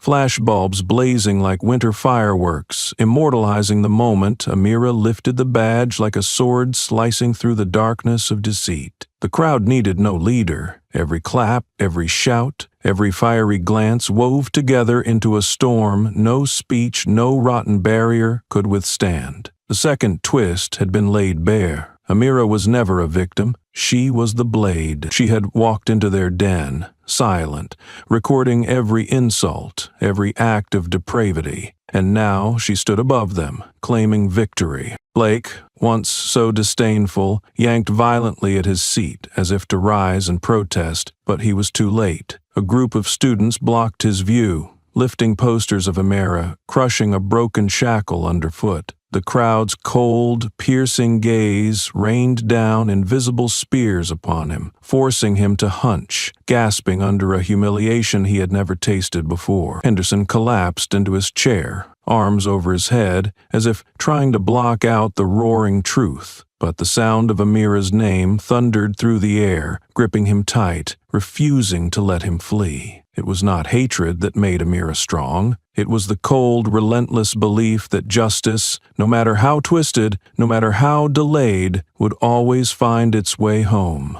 no matter the cost. The explosion of truth inside the courtroom had barely faded before the aftershocks began ripping apart the rotten foundations of the entire system. When Amira raised her Department of Justice badge amidst a sea of people erupting for justice, the very same wrongful handcuff that once sought to shackle dignity became the hammer that smashed directly into the false wall the police department had built over decades. The Department of Justice allowed no hesitation. Within 24 hours of the hearing, emergency summonses were delivered straight to the police chief's office and the entire senior command staff. A draft consent decree over 40 pages long, every clause a cold blade stripping away every excuse, every deceitful cover, was laid flat on the conference table like an unspoken death sentence. No negotiation, no delays, no buying time. They had to sign, or the entire department would be placed under federal oversight. Every officer subjected to background investigation. Every past case dragged into the light down to the last speck of dust. The air inside the police station's meeting room thickened to the point it seemed oxygen itself had fled in disgust. A large screen was set up, live streaming footage from outside. Hundreds of citizens, students, veterans, and families of victims gathering, carrying signs, flashlights, and a silent but colossal pressure that weighed down every brick of the headquarters. With every passing minute of hesitation, the crowd swelled larger, a rising flood seeping into the rotten foundations of the system they once ruled. Police Chief Milton, who once stood proud on public stages,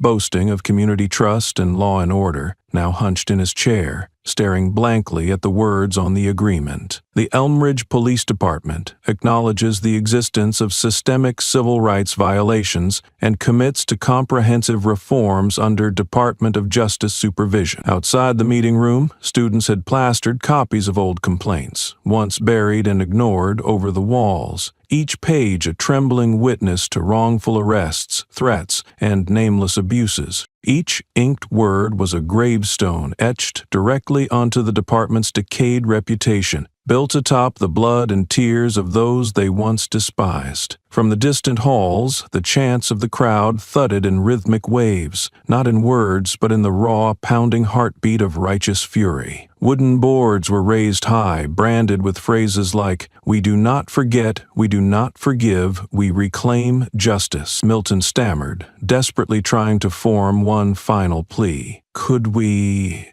request an independent internal review before signing? But the DOJ representative merely smirked, a smile colder than steel in winter, and replied, "You had decades for self-review. You chose cover-ups. It's too late now." Entered the room. A decorated veteran officer slowly unpinned his badge, setting it down in front of Milton with a motion so deliberate it severed the last thread tying him to a past painted in lies. Sweat poured from Milton's forehead as he glanced at his deputy chiefs, all staring blankly, stripped of even the will to resist. Some whispered half-hearted schemes, but even whispered words could no longer salvage a sinking ship. Finally, Milton's trembling hand grasped the pen. He signed, a wobbly, broken signature soaked in defeat. One by one, the others signed too, each pen stroke another slash across their own political corpses. Gone were the smug faces, the proud sneers. Only fear and hollow emptiness remained. naked under the searing light of justice. Outside, the crowd never dispersed. They stood their ground, encircling the building like an indestructible wall, their eyes burning through every brick, every shuttered window, reminding those inside that retreat was not an option this time. A small loudspeaker crackled to life, broadcasting the Department of Justice's indictment word for word. Each sentence slammed into the station like a hammer, shattering the carefully polished facade built on decades of empty speeches and hollow ceremonies. There were no public apologies, no staged press conferences, only the whistling of cold winds through protest signs, the rustle of leaves underfoot, and the steady pounding of hearts long silenced. On the courthouse steps, rough wooden placards stood defiantly under the dim light. We do not forget, every wound, every death is etched in memory.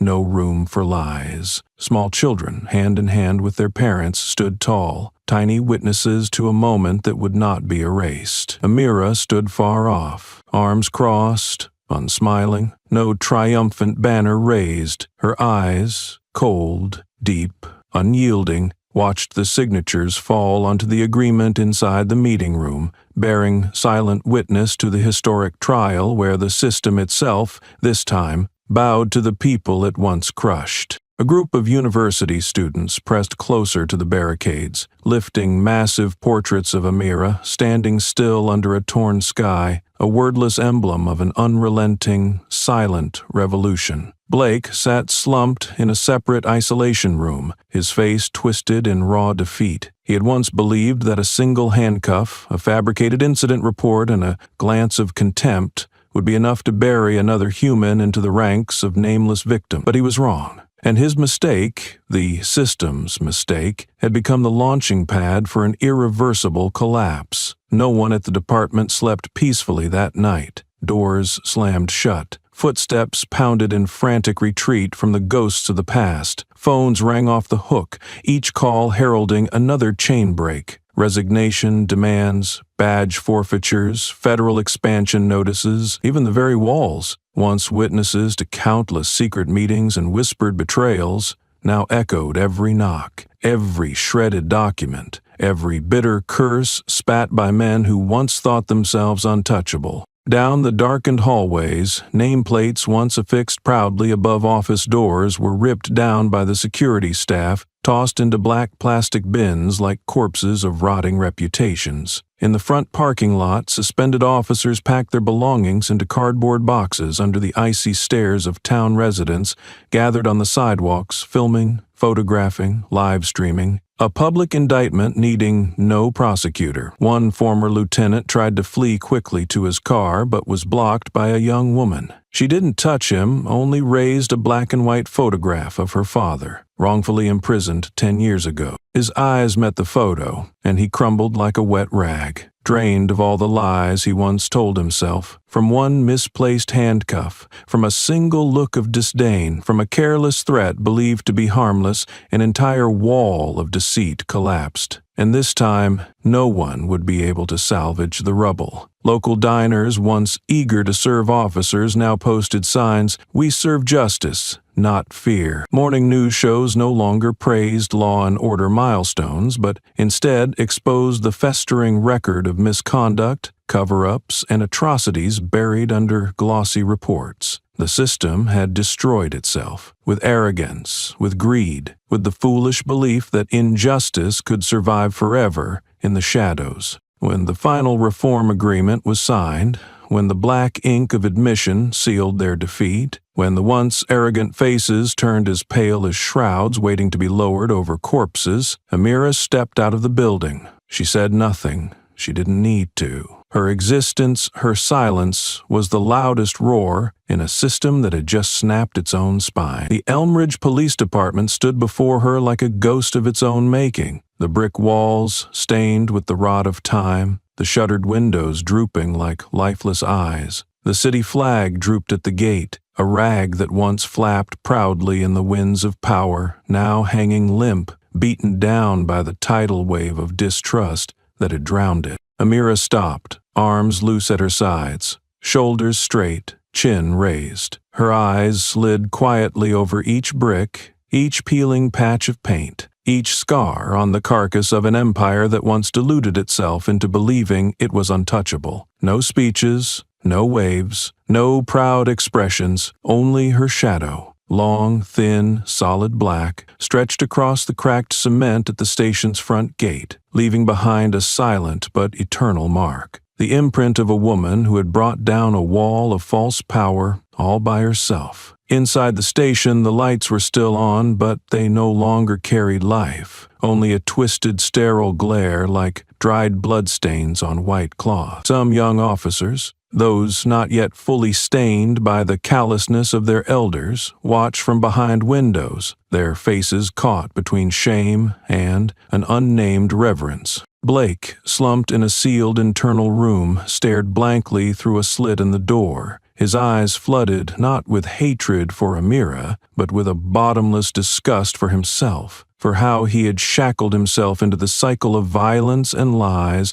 that no fool would ever believe in again. In the patchy darkness, the heavy, mechanical footsteps of federal agents echoed down the halls, each thud a hammer blow against the casket of a rotten legacy. Every time the sound drew nearer, Blake shrank deeper into himself, as if each footfall crushed another shard of his shattered delusions. Milton, the police chief, silently packed his belongings into an old cardboard box. His tarnished badge lay discarded on the desk like a broken toy. He knew that no matter how quietly he tried to leave, no matter how many records he tried to burn, the past would chase him down like a bloodhound, relentless and merciless. Outside the windows, the crowd still stood vigil, their cold stares pressing against every pane, every brick, every breath of those who had once used the law to suffocate justice. An elderly woman pressed her hand against the glass, the faded photograph of her son beside her, a stain no falsified report could ever erase. Amira didn't look into their eyes. She didn't need to. She had seen enough. Her steps, slow but sure, echoed across the streets like a royal drumbeat hammering down on the heads of those who had once bowed before a counterfeit throne. The old stone pavement seemed to tremble beneath her stride, as if desperate to remember each footfall. The day a woman stood tall and forced those who once cuffed her to bow down to the truth. The station's front doors were bolted shut, but in the alleyways, citizens began spray-painting graffiti in thick black strokes. The image of a shattered handcuff and the words, "Justice bled here." No one dared paint over it. No one dared pretend it hadn't happened. The once whitewashed walls laid bare their cracks, deep, gaping wounds that no fresh coat could conceal. There were no honor guards, no red ribbons, no thunderous applause. Only a solitary figure walking the streets, leaving behind a frozen police station, trembling in the cold darkness of its own sins. A sharp winter wind whipped down the empty streets,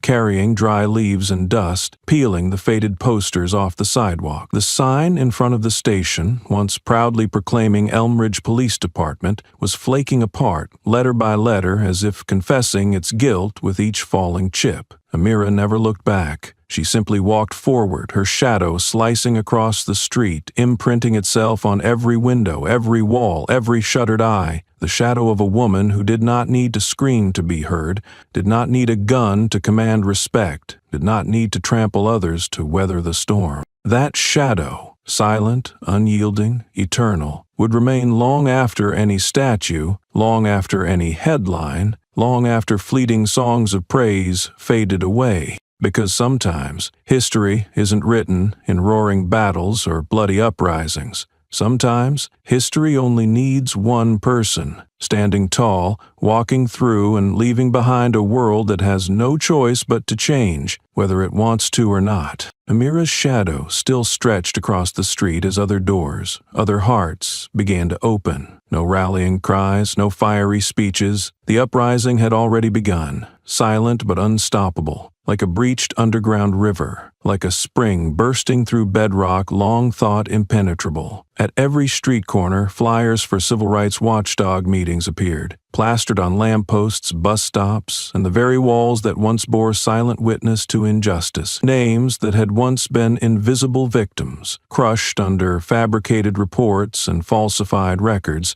now stood proudly in public view. In neighborhoods once choked by fear, handheld lights flickered through the darkness, recording every step, every word, as if every citizen had now become a living witness that could no longer be silenced. What began as small gatherings grew into overflowing assemblies, where faces that once avoided each other on sidewalks now locked hands, building a fortress of solidarity no badge-wielding power could penetrate. A coalition of black mothers formed the Liberty Mothers Collective, determined to monitor every arrest, every patrol, every trial. They carried no weapons. They bore cameras, voice recorders, and a silent, unbreakable strength that clung to every patrol like a shadow that could not be chased away. Officers who once swaggered through random stops and searches now twitched at the glint of a handheld LED, knowing that their every move was under relentless scrutiny. Hand-painted signs dangled from lampposts and traffic lights. "We are watching. Justice is watching. No more blind corners for oppression to hide." The men who once bowed their heads under the threat of nightsticks now walked the streets with their children, hosting community gatherings in the Central Park, the same park where not long ago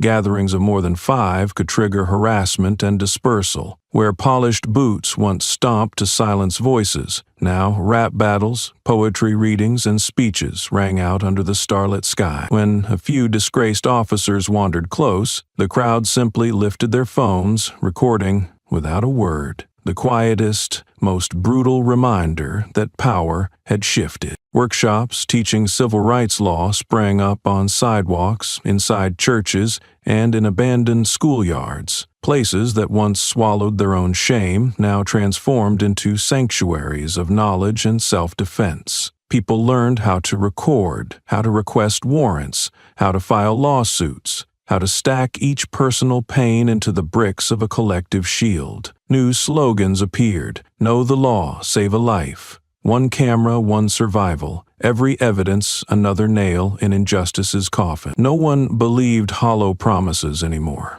No one waited for justice to arrive on its own. They became justice, one person at a time, one neighborhood at a time. Not with riots, not with chaos, but with a steadfastness so deep that even violence and deceit had to fear it. Every afternoon, at intersections once known for random stops, volunteers in reflective jackets took their posts. Unarmed, no badges, only sharp eyes and notepads, monitoring every encounter between police and civilians. Their presence, quiet yet immovable, whispered a truth into the wind. Real authority no longer sat in holsters or handcuffs. Community bulletin boards at bus stops listed every officer under investigation, every pending civil case, each line a chisel mark against the crumbling facade of those who once thought themselves untouchable. Whenever a patrol car rolled down the street, it no longer passed unseen.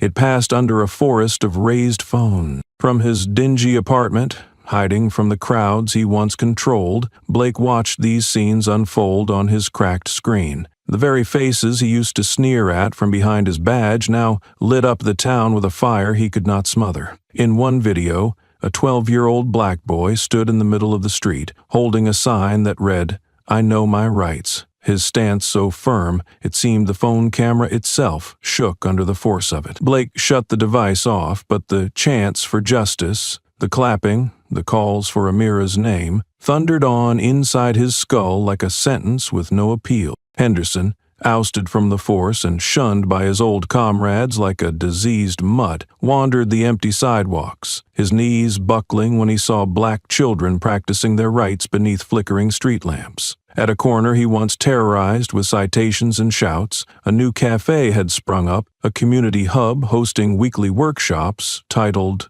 "Know Your Rights, Stay Alive." No one invited him inside. No one asked if he was lost. He was a ghost haunting streets that once trembled at his boots. No one could deny it anymore. The silence that had once been institutionalized, polished into order and stability, was now shattered beyond repair by the very people it had tried to break. In the town center, a new electronic billboard glowed bright red against the night. "Everyone is being watched. especially those wearing badges. Officers who still clung to the crumbling system lowered their heads on patrol, knowing now every eye on the street was a judge waiting to render a verdict. A massive mural began taking shape on the cracked wall behind the old town hall. It depicted Amira, not with a crown or a slogan, but simply standing still, arms at her sides, gaze locked forward, surrounded by hundreds of other faces, young and old, dark and light, each one staring boldly into the future. The community had awakened,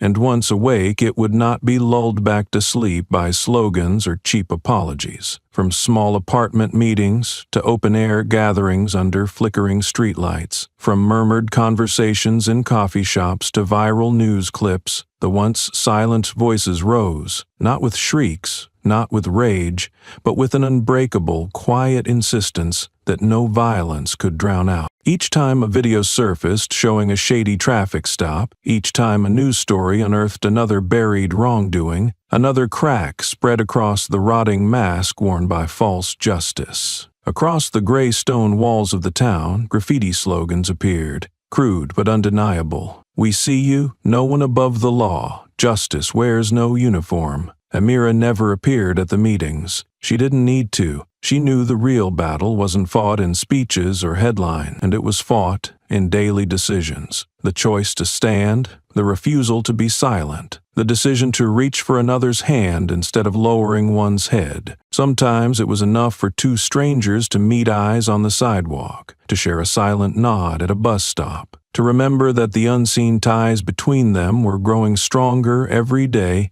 choking the life out of the old powers that had once thrived in legal and moral gray zones. Blake, locked away in his cheap rental, dared not step outside. He watched as his former empire was repainted with murals, filled with community fairs, overrun with citizens pledging themselves not to fear but to freedom. And in those quiet moments, when a mother taught her child about the right to remain silent, when a teenager recorded a traffic stop, when a little girl stood and recited the Fourth Amendment in class, a silent revolution took root. Unstoppable, no more fearful glances when a cruiser passed, no more hushed conversations broken by dread. Even the schools, churches, and aging playgrounds became grounds where civic rights were passed down like sacred seeds planted deep in fertile soil. The rise of the once silenced voices needed no grand declarations. It lived, sturdy and unshakable, in the very breath of the reborn community. In every phone lifted against injustice, in every quiet act of defiance, in every shared glance of determination. On street corners, electronic signs flashed nightly. "Know your rights. We do not forget," beating in rhythm with thousands of hearts refusing to be lulled again. In diners and storefront windows hung small, handmade signs. "Safety is a right, not a privilege. Recording saves lives." Carved reminders that the lessons written in blood and tears would not be forgotten. Because once, when a woman dared to stand tall against a storm, the shadows that thought they could crush her realized she had become the stars, and those stars would light the sky forever, undeniable and free. From the scattered early voices, like tiny crackling sparks in the dark, a great fire began to take shape. Not by reckless passion, but by a silent, profound quake that struck against every brick of a town that thought it had long grown accustomed to silence. And then, on a cold gray afternoon, when the wind whipped through the worn streets like the whispered promises of a new generation, a black boy, no older than 12,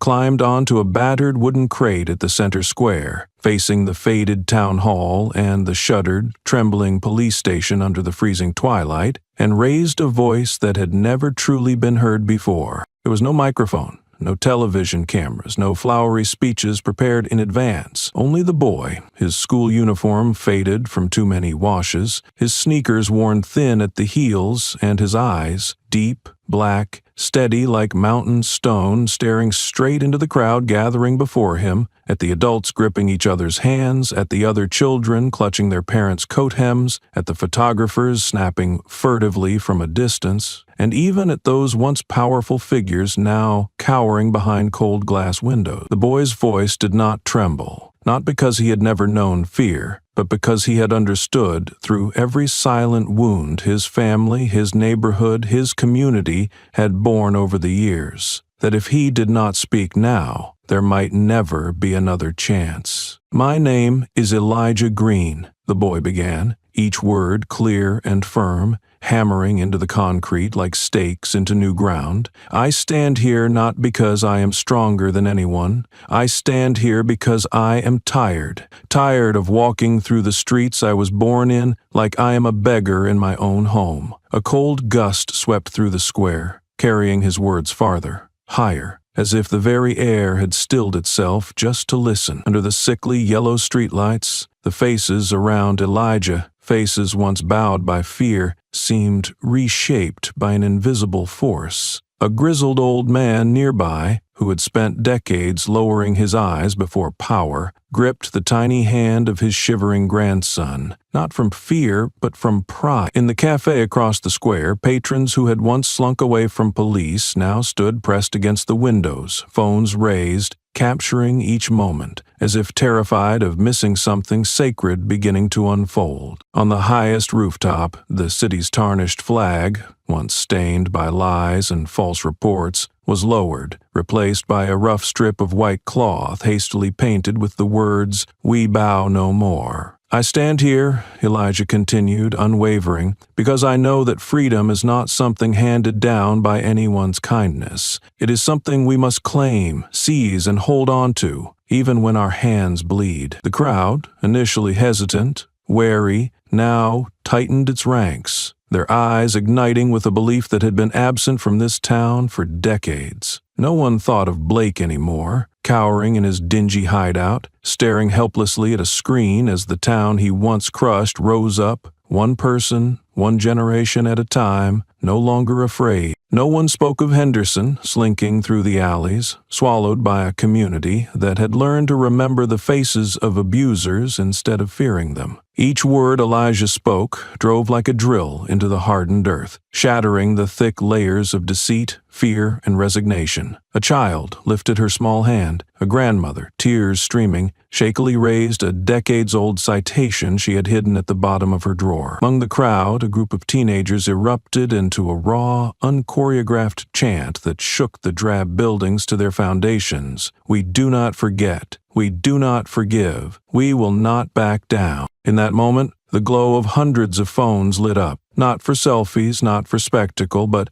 to illuminate the faces that had lived too long in the shadows, now basking in the fierce, unrelenting light of truth. And when Elijah fell silent, when his final words dissolved into the heavy, pulsing air, no one moved, no one wanted to leave, as if stepping away might extinguish the flame they had just dared to ignite. But no one stepped back, no one looked for a leader to follow, because in that moment, each person had become their own leader. For the first time in many years, the crowd was not a mass of shadows. They became a constellation, stars lighting the night, and from now on, no darkness could smother them. "I stand here," Elijah said, gripping the worn wooden crate, "for the mothers who cry silently every time their children step out the door. I stand here for the fathers forced to bow their heads under a system that sees them as nothing more than statistics. I stand here for the brothers and sisters who disappeared quietly because they saw no way to win without being crushed." Then, in a silence that stretched to eternity, Elijah lifted his chin, his young eyes sweeping across the square, and with a voice both steely and tender he declared, "We will be silent no more. We will speak, we will stand, and we will never kneel before injustice again." The first clap came from an old woman, her face carved deep with the wrinkles of a lifetime endured. Then a second, then a third. Then the entire square exploded in a thunderous applause. Fierce, relentless, uncontrollable. These were not claps for a boy. They were blows struck against a system that once thought it could silence every voice that dared to resist. On rooftops surrounding the square, white fabric banners unfurled, painted by ordinary hands, "No justice, no peace. Street-front cafes flung open their doors, and loudspeakers blasted the song Glory into the night, a confirmation that from tonight onward, this town had crossed a threshold it would never retreat from. Handmade signs sprouted through the crowd. Justice now. No more silence. We are not afraid. A small child, perched on his father's shoulders, hoisted a crumpled cardboard sign. I want to grow up. No one cried out in anguish. No one screamed in rage. They stood, hand in hand, shoulder to shoulder, an unspoken vow etched into the cold air. We will not back down, and we will not lose another generation. Blake, from his hideout, stared at the scenes streaming through his battered phone, his face crumpled like wet paper, his wild eyes flashing, not with hate, but with a terror deeper than anything he had ever known. For the first time, power had truly slipped from his hands, never to return. Videos of the uprising spread across social media at lightning speed, captioned with searing simplicity. We see you. We forget nothing. Elmridge has awakened. Henderson, wandering through abandoned streets, heard the chants rolling from the square like waves crashing against the cliffs, relentless and unstoppable. He tugged his cap low and scurried into the darkness, a ghost chased from a world that no longer had space for his kind. The doors that once opened with uneasy smiles now slammed shut. The eyes that once dropped to the pavement now stared him down, cold, steady, fearless. No diner offered him a seat. No neighborhood offered him shelter. Elmridge, the town he once thought he could stomp into submission, now stood upright, defiant, unbreakable, like a storm no tyrant could survive. And Amira, the woman who had lit the first flame, stood quietly at a corner, hood drawn over her head, no badge, no banner, no need for recognition. She smiled, a soft smile like a breeze in the storm as she watched Elijah Green and hundreds of other Elijah Greens learning to stand tall on their own in a world that had once forced them to their knees. Because where the disregarded rise, where trembling feet now stamp the ground with pride, that is where a new chapter of freedom is written,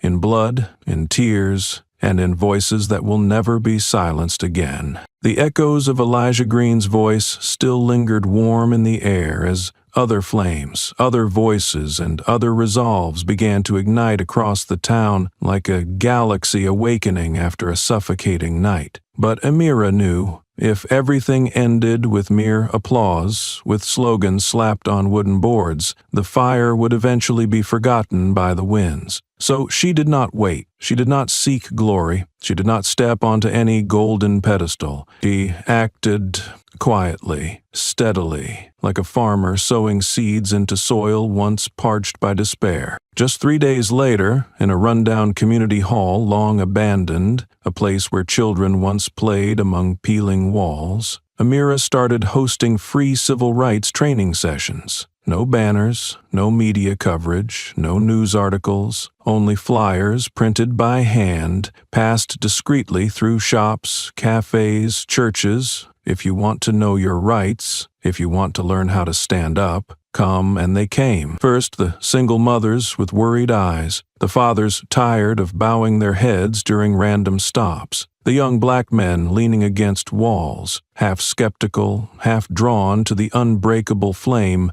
Amira carried like a tiny torch against the night. Amira did not deliver speeches. She did not talk about herself. She simply flicked on an old projector and went through the Bill of Rights, clause by clause, explaining the rights that had been twisted into luxuries for far too long. She taught how to legally record encounters, how to speak without being baited into violence, how to recognize blatant violations and respond with law, not fists. She gave vivid examples, not just from textbooks, but from real lives she had witnessed. The father fired for filing a complaint, the mother handcuffed in front of her daughter for asking too loudly, the child shoved in a schoolyard with no one held accountable. Each night, more people came. Extra chairs spilled out onto the sidewalk. Lines of listeners stood pressed against cracked windows, huddled under the flickering yellow streetlights, hanging on to every word. And gradually, faces once timid straightened their backs. Hands that once trembled over complaint forms now gripped pens with unwavering steadiness. Eyes that once flinched at the sight of a patrol car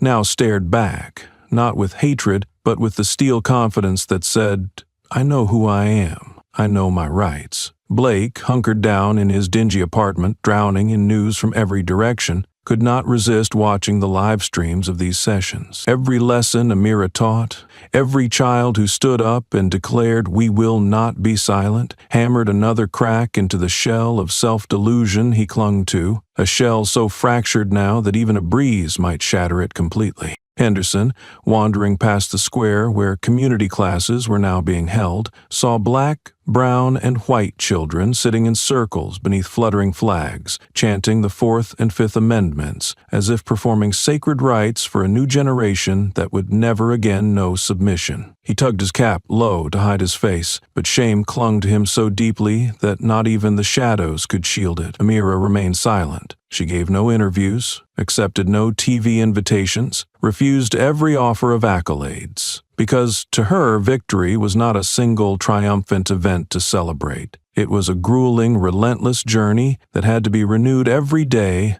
through action. One evening, after a session ended, a little girl with braided hair shyly approached and handed Amira a small, handwritten card. "You taught me that I am not invisible. I promise I will never let anyone steal my voice again." Amira folded the card carefully and tucked it into her pocket like a talisman. No grand promises, no blaring speeches, just a vow. Small, quiet, but powerful enough to stir the heaven. And so those vows, one by one, heart by heart, arm by raised arm, began weaving into a net so strong that no handcuff, no gun, no falsified report could ever pierce it again. Not just once, not just through one protest or one trial, but through a new oath, living inside every step they took, every breath they drew, every glance they exchanged. That justice was not a gift to be given, but a right they would seize for themselves forever. From those quiet but burning oaths, from those steadfast eyes staring into the future, from those firm steps no longer shackled by fear or shame,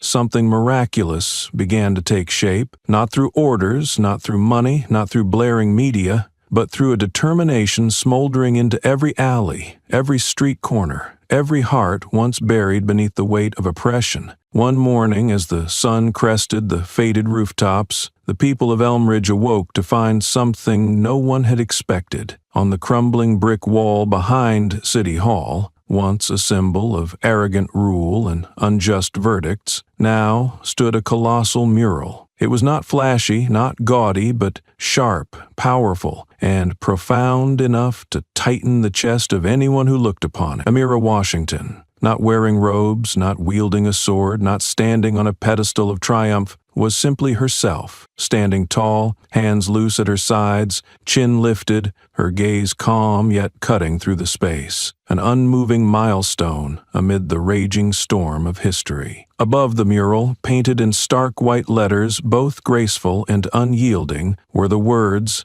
"Justice is parking here." No explanation was needed, no analysis required. The entire city understood instantly that line was a slap across the face of all those who had once believed they could handcuff justice over a mere parking violation. People pulled over their cars, stepped out, and stood before the wall for hours. Elderly couples embraced and wept. Young people clenched their fists, their eyes burning bright like newly risen stars. Children scrambled onto curbs, pointed at the words, and asked their parents, "Who is she?" And this time, the answer came without stuttering, without shame. "She's the one who taught us that we deserve to be heard." Blake, hiding out in a dingy motel on the city's outskirts, sat frozen before his phone screen, deep lines of bitterness etched across his face as he watched streams of people lining up to take pictures beneath that mural. No one remembered him anymore. No one feared him anymore. Blake's name had ceased to be a symbol of authority. It had become a cursed whisper lost among the rising footsteps of a town reborn.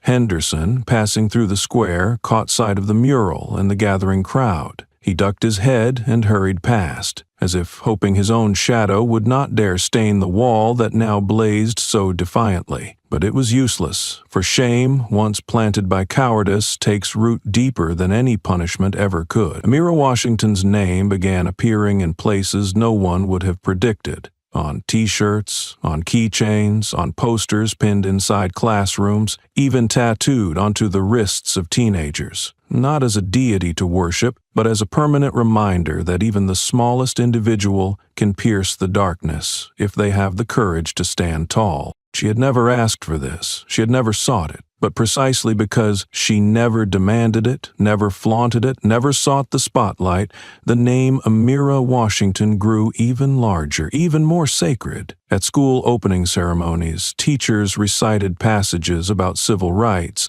but now they added a new line. Remember, right here, in our own town, someone made it real. Graduation essays began using Amira's story not as history assignments, but as road maps for the future. Her name, once brushed aside with scorn, once dismissed by rusted uniforms and rotten hearts, had become a symbol, not forged by gunfire, not built on threats, not cemented by imposed power, but by silent resilience, steely defiance, and the heavy, immovable silence of one woman who refused to kneel before injustice. One windy evening, as the trees bent under dim streetlights, an elderly woman, a silent witness to Elmridge's darkest days, was seen slowly laying a bouquet of white flowers at the foot of the mural. No banners, no ceremonies, just a whisper she sent into the breeze, "Thank you for everything." And thus, in a small town that had forgotten how to lift its head, that had forgotten how to love itself, that had once bowed just to survive, the name Amira Washington became etched into the earth, into memory, into flesh and blood across generations, as a vow that justice would no longer be a distant dream,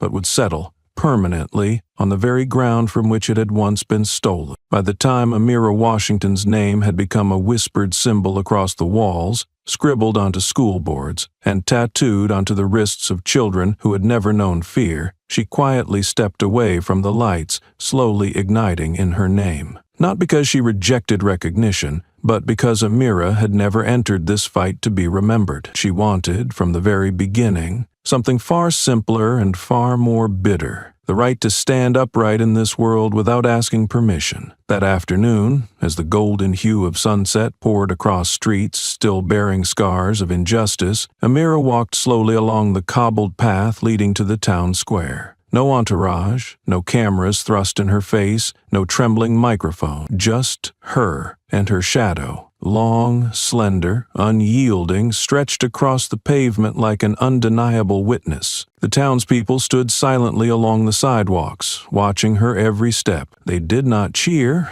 they did not clap, they were only their eyes, burning, misty, alight, desperate to embrace her presence without daring to disrupt the sacredness of that moment. Blake, holed up in a dark room of a crumbling past he had built for himself, stared through the cracked screen of his battered phone. He saw Amira, no badge, no crown, no symbols, and he understood with the searing bitterness of one utterly defeated that some victories require no gunfire, no flags, but can raise empires simply by refusing to kneel. Henderson, dragging himself like a misshapen shadow among the crowd, shrank when he passed by her. But Amira did not look at him. She didn't need to. Her existence, proud and composed, was the most devastating answer he would carry until his last breath. As Amira walked beneath the mural bearing the words, "Justice is parking here," an early winter breeze stirred, lifting a small white scrap of paper that twirled through the air before landing by her feet. On it, scribbled in a child's shaky handwriting, were the words, "Thank you for teaching us. We can stand tall too."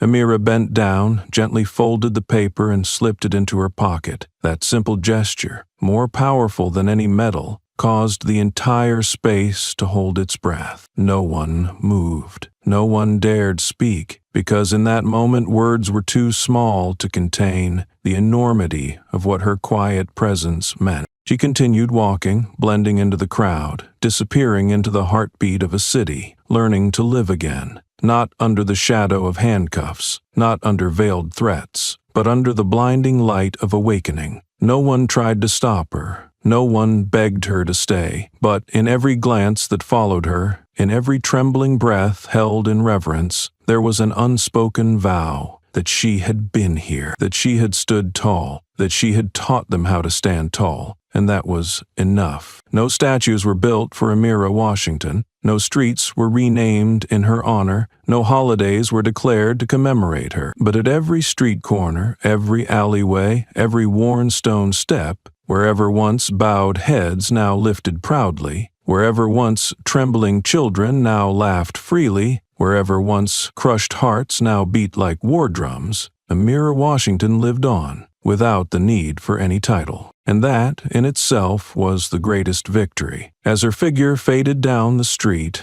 there remained only the echo of a steady, unhurried walk, a silhouette quietly etched into history, not with the deafening roar of slogans, but with the steady gravity of a simple, irrefutable truth. Justice does not need a name to exist. It only needs people standing tall, silent and unyielding. A final winter breeze swept through, scattering dried leaves, carrying with it the unspoken hymns of gratitude, like an unnamed anthem, bidding farewell to the woman who needed no crown, no throne, but had carved her name forever into the beating heart of a city reborn. And if you've stayed to this point, and you feel something stirring in your chest, a memory, an old injustice you once endured, or simply a longing to never let anyone stand alone again, then please, don't hesitate. Leave a comment. Share your story with us. No matter who you are, where you come from, or what you've faced, your voice deserves to be heard. Every story you share, every thought you leave beneath this video, is not just a continuation of Amira's spirit, but another small flame keeping the fire alive for hearts that almost forgot how to hope. Because justice doesn't only live on murals, it lives in every breath, every hand, every word written by those who still believe in kindness. If you believe this story deserves to be heard, if you want the messages of courage and resilience to echo beyond fleeting noise, please share this video with someone who needs it, and subscribe to our channel, not because it changes the world overnight, but because it could change someone's small world, starting with yours. Thank you for staying until this very last line, and thank you for choosing to listen in a world that too often chooses to shout.